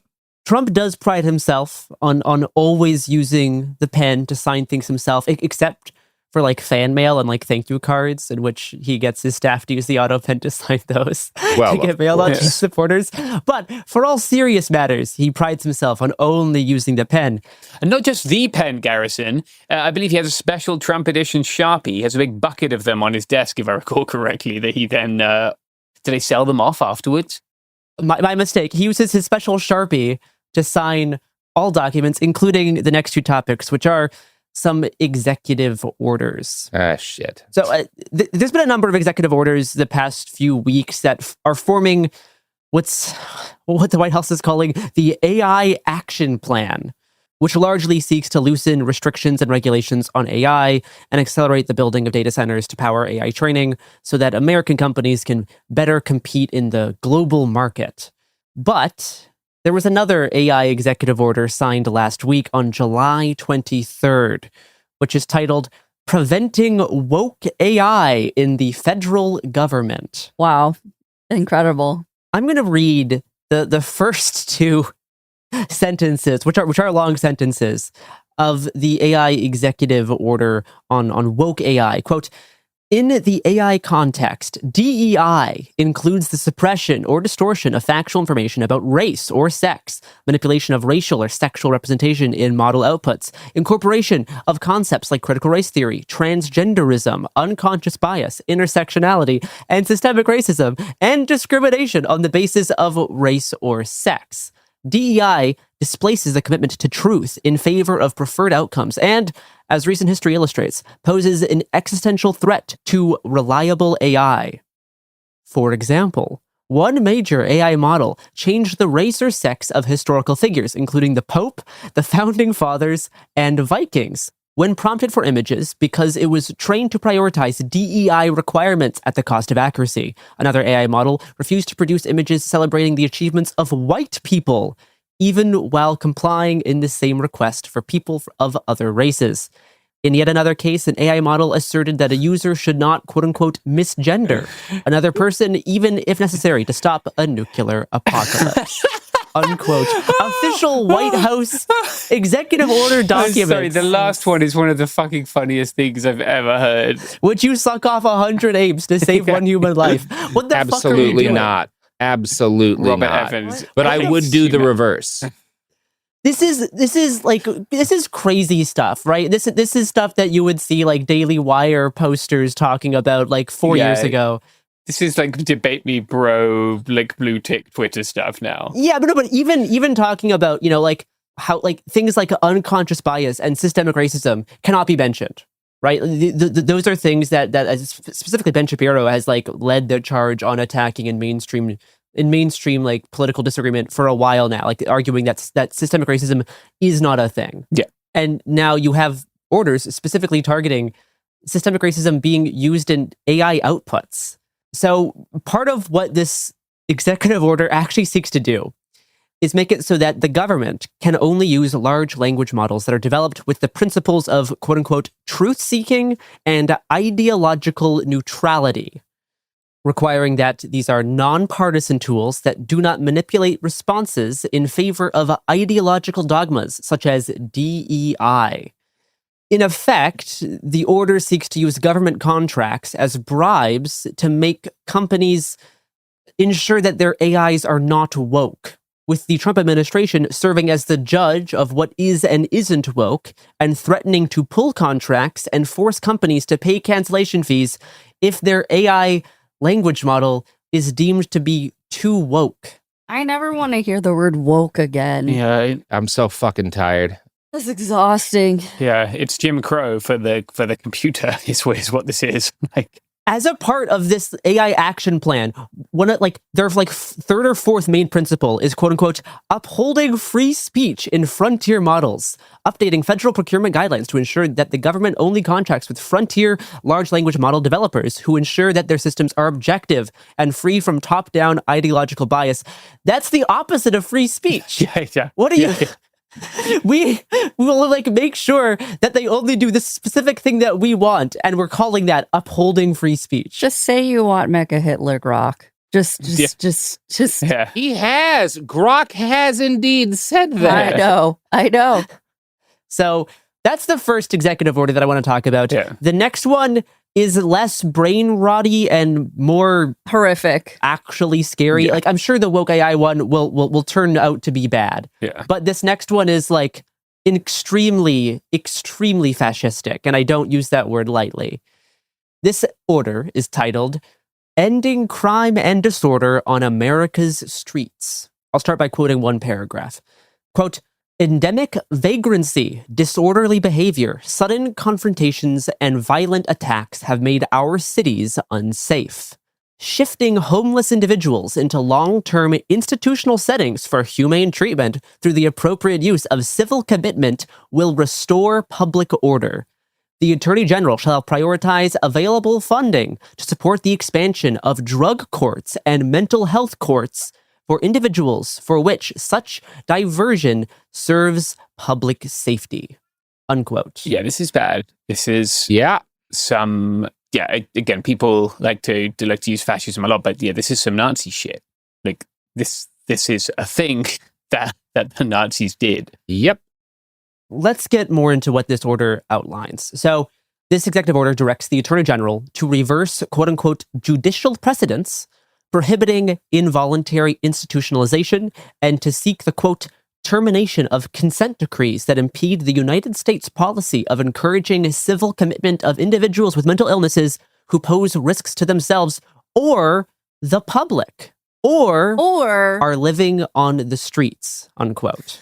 It starts by, if someone's at risk to themselves, and then expands that to just include everybody. If they're deemed to be at risk to the public or just happen to be living outside. Yeah. You can now get put in what is essentially Trump's new version of insane asylums. Yeah.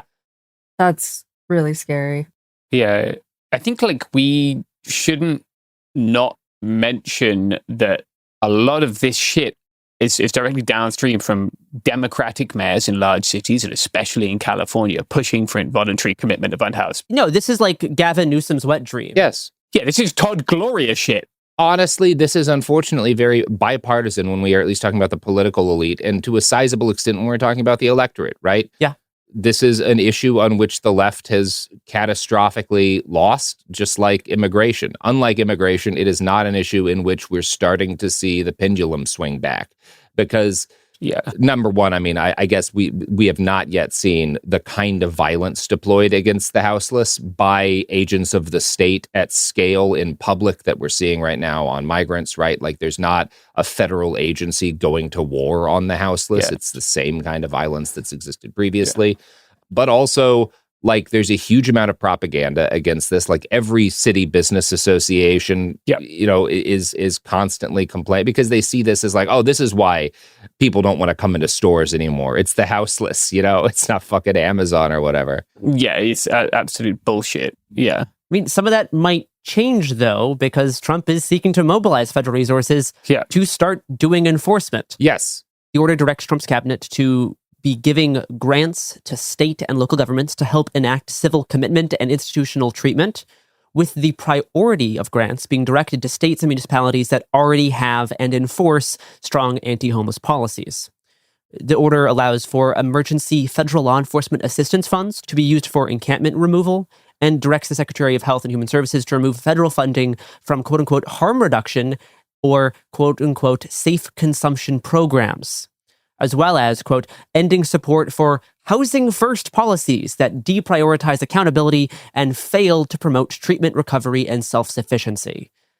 So not only are they increasing law enforcement capacity to apprehend mentally ill or houseless people and put them into institutional facilities, but they are cutting all federal funds from programs that are deemed to be harm reduction or safe consumption, which are programs that have been shown to work across the globe. Yeah. As well as ending housing first policies, which is what most homeless advocates actually push for as a way to solve homelessness. Yeah, because they're evidence-based and they work. The order also requires that recipients of federal housing and homelessness assistance to force participants who suffer from substance abuse disorder or serious mental illnesses into, quote-unquote, treatment or mental health services as a condition of participation, unquote. And that the recipients of these federal funds are now required to collect, quote-unquote, health-related information from everyone who has provided assistance and is required to share that data with law enforcement, quote, in circumstances permitted by law. Don't love that. That's horrible. Yeah. That's really just not a line we want to cross. That's so scary. Yep. The weaponization of health data for law enforcement services. Yeah. Yeah.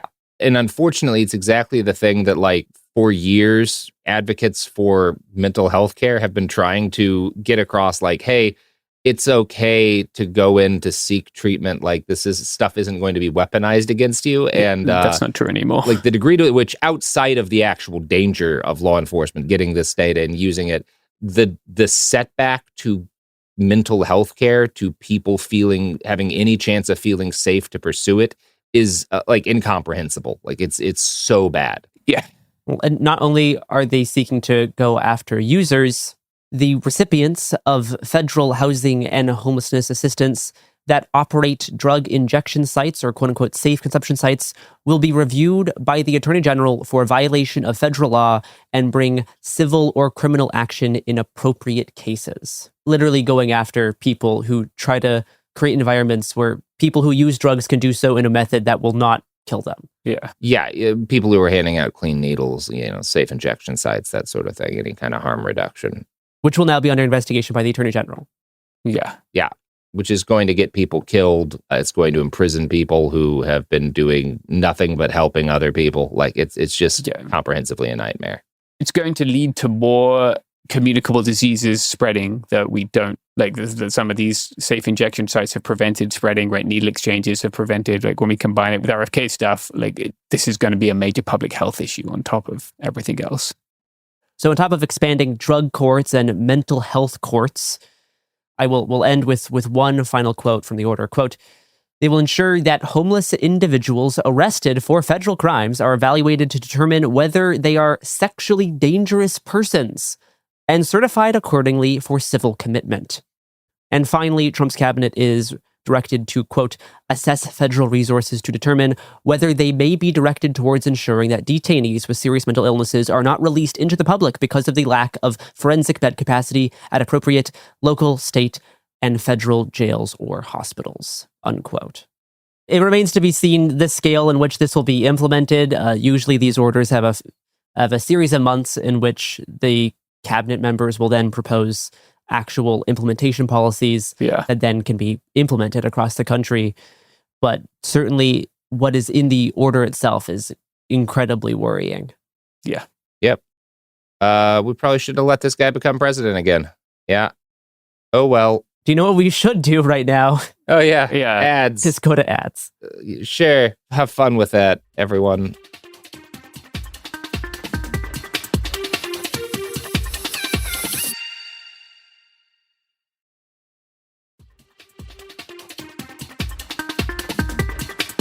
Talking of shouldn't have let that guy become president again. One of the reasons that guy did become president again is because the Democrats were incapable of fielding a candidate who could say genocide bad.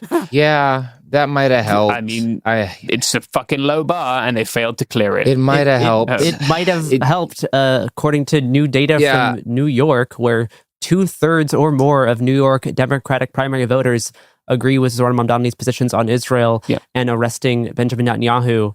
And 57% say that they might oppose Democrats who do not endorse Mamdani for mayor. Yeah, because fuck those people. So it seems like, maybe the Democrats should have done something about that. It seems like the majority of their base wants that.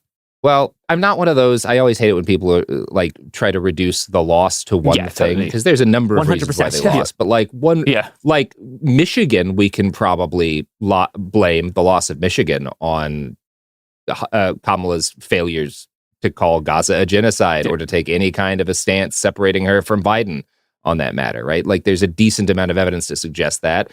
Maybe other states, other things went wrong, but like that was a significant reason why the Democrats failed.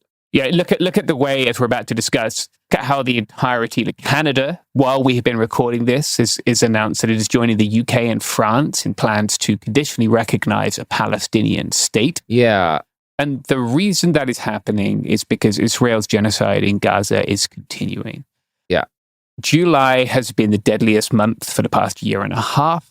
One person has died every 12 minutes. 199 people have died every day. 401 of them have been injured. We saw this week 19 people died of starvation. None of these people are dying because of a famine that's caused by the weather or some other natural cause, right? This is entirely a choice, and it's made by people in the Israeli state, very chiefly by Benjamin Netanyahu. To quote Netanyahu, Israel has been forced to allow some aid into the Strip, but only a tiny fraction of the required aid has made its way in. 1 in 5 children in Gaza is suffering from acute malnutrition. That figure has tripled since last month, according to the World Health Organization. Not only is there not enough food, but there are also not enough medical supplies to treat people with acute malnutrition, right? When somebody is acutely malnourished, you can't just hand them a sandwich and fix a problem. This was a major problem when liberating the concentration camps at the end of World War II. American soldiers would see these people who were just you've seen pictures of Auschwitz survivors and stuff, and just act with immediate human compassion and give them whatever they wanted, right? And then people got sick and died because you literally can't. You have to. There's a very specific way when someone is that far gone that you have to slowly re-nourish them, whatever. Yeah, refeed them, ensure that they are maintaining adequate hydration levels, right? Therapeutic formula for babies that are malnourished. It's more. I think there's this misunderstanding that starving people are just hungry, so you just feed them, and past a certain point, no, they're not just hungry. Something else is going on. Their bodies are failing and beginning to die, and that requires medical attention because they have a very serious medical condition. Those medical supplies are not getting into Gaza.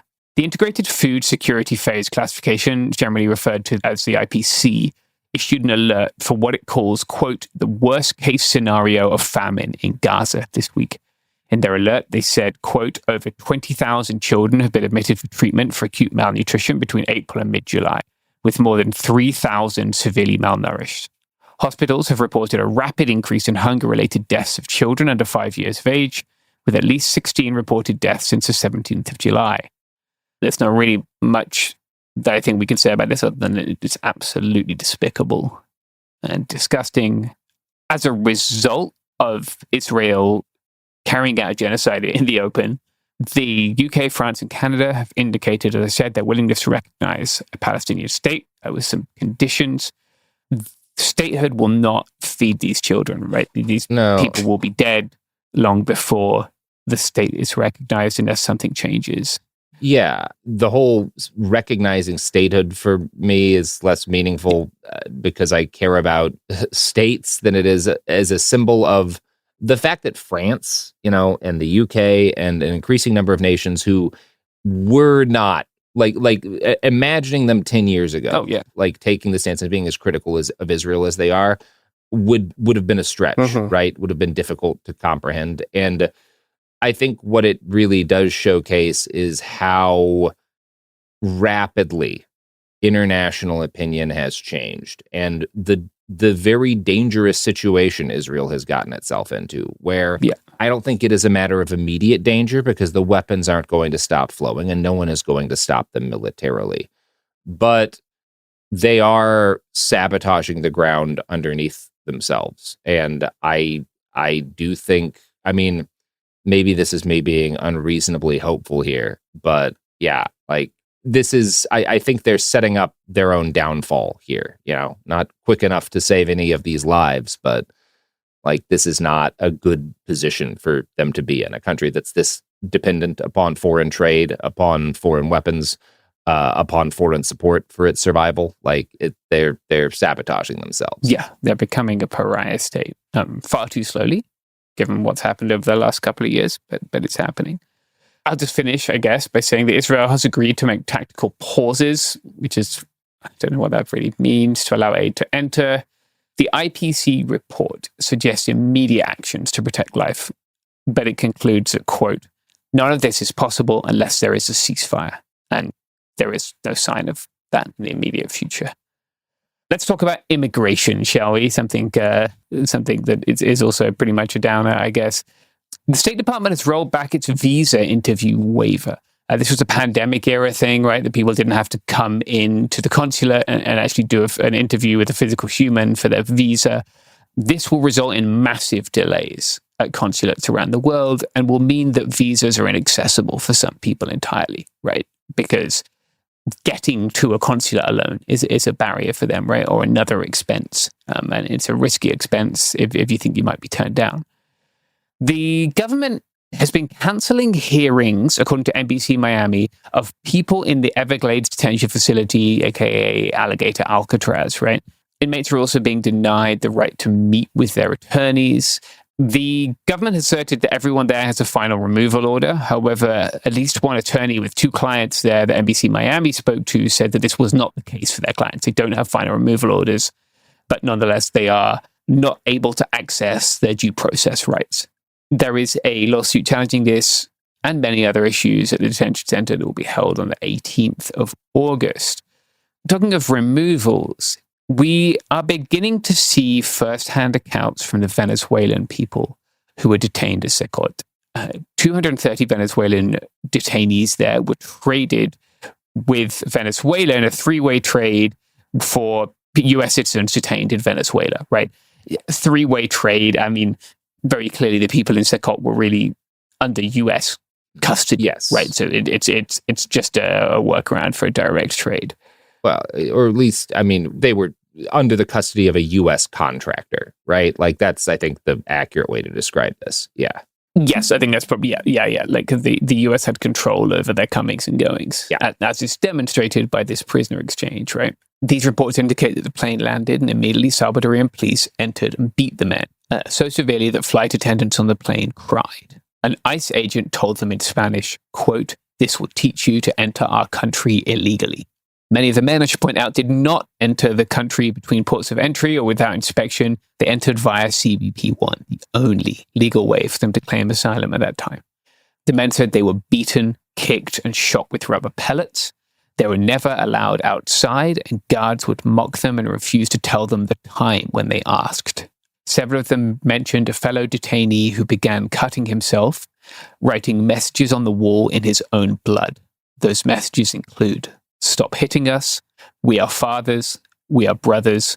We are innocent people." Shortly before their release, they say they were treated better, allowed to shower and shave, and given medicine. When one of the men returned, his neighbors clubbed together to raise $20 for his mother to decorate the house and make him a meal of chicken, rice, and plantains.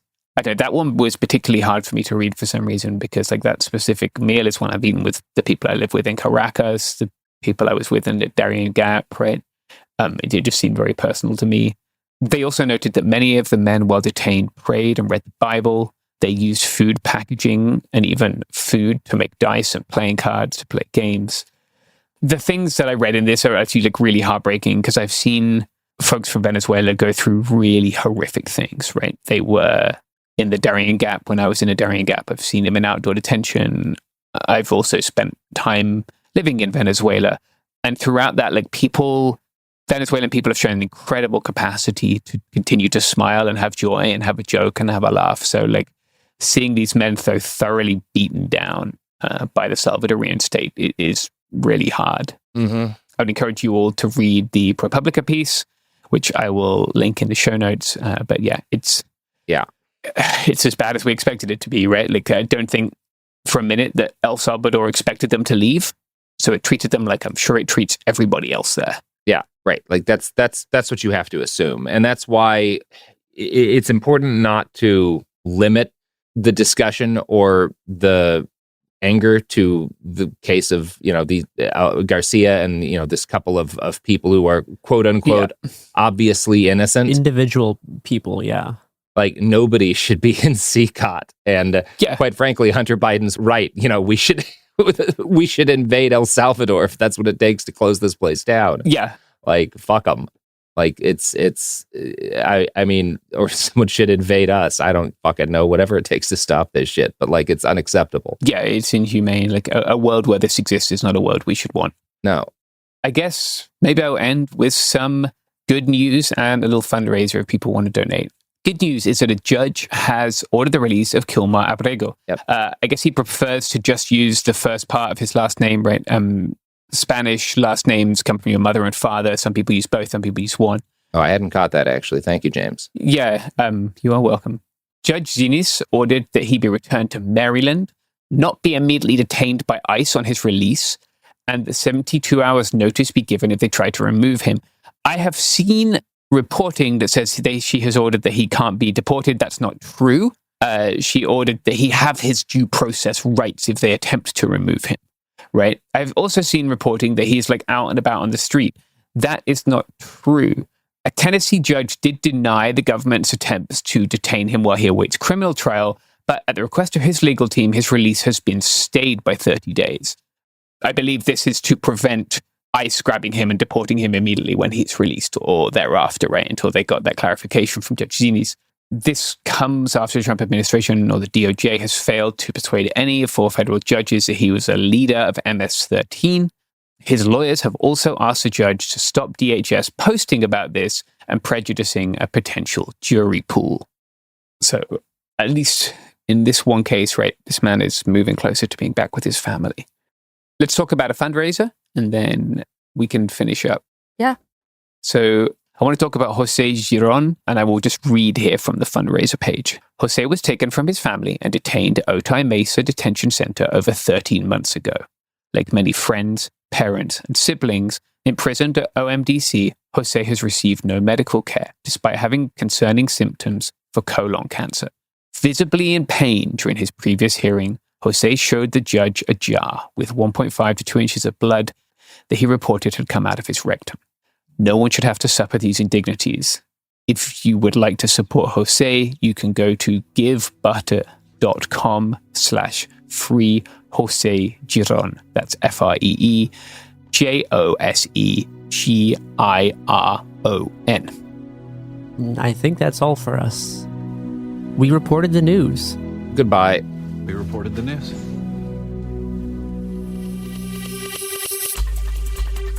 Hey, we'll be back Monday with more episodes every week from now until the heat death of the universe. It Could Happen Here is a production of Cool Zone Media. For more podcasts from Cool Zone Media, visit our website, coolzonemedia.com, or check us out on the iHeartRadio app, Apple Podcasts, or wherever you listen to podcasts. You can now find sources for It Could Happen Here listed directly in episode descriptions. Thanks for listening. Kids, pets, life, your sofa sees it all. But with a washable sofa, stains don't stand a chance. All of our sofa collections come with fully machine washable covers and cushions, making cleanup effortless. Liquid and stain-resistant fabrics provide extra protection against everyday messes. Plus, with modular designs, you can rearrange your sofa however you like. Perfect for growing families and changing spaces. Starting at just $699, it's time to upgrade to a stress-free, mess-proof sofa. Visit washablesofas.com today and save. Offers are subject to change and certain restrictions may apply. Flag football is exploding, and iFlag is leading the way. As the Guinness World Record holder, iFlag hosts premier flag football tournaments nationwide for boys, girls, high school girls, and adults. From first-time players to elite competitors, iFlag delivers top-level competition, unforgettable experiences, and a community built around the game. Ready to be part of it? Join the movement. Find your tournament and learn more at iflag.org. That's iflag.org. This is Radhi Devlukia from A Really Good Cry. I absolutely love being outdoors, even if it's just stepping outside for a bit of fresh air between meals or taking a mindful walk to clear my head. But the one thing that can really ruin that is when my feet feel cramped in my shoes. So I switched to ultra running, and honestly, it makes such a difference. What I love most is their signature Ultra Fit Comfort Balance Strength. They have this roomy toe box that lets my toes actually spread and move naturally, so I really appreciate that. And I feel more grounded and balanced with every single step. It's like my feet can finally do their job, using all those little muscles that make me feel stronger the more I move. Whether you are a marathon runner, beginner, or advanced, or just getting outside to train, Ultras have become my go-to for running and moving mindfully. They fit so well, they're so comfortable, and they just move with you. Shop now at ultrarunning.com and use my code CRY10 for 10% off. That's ALTRA running.com. Experience Ultra and stay out there. The new Chicken Bacon Ranch Street Chalupas at Taco Bell. You can't get just one. Okay, so that's not like some marketing hyperbole. You literally can't get just one. They come in twos. So like, if you want just one, you're going to need to find a friend who loves slow roasted chicken, bacon, and avocado ranch sauce. Or a friend of a friend, or have an awkward conversation with a complete stranger to see if they're obsessed with chicken, bacon, and avocado ranch. Or you could just like eat them both because you're obsessed with slow roasted chicken, bacon. Okay, you get the idea. The new Chicken Bacon Ranch Street Chalupas at Taco Bell. At participating Taco Bell U.S. locations for a limited time while supplies last. This is an iHeart podcast. Guaranteed Human.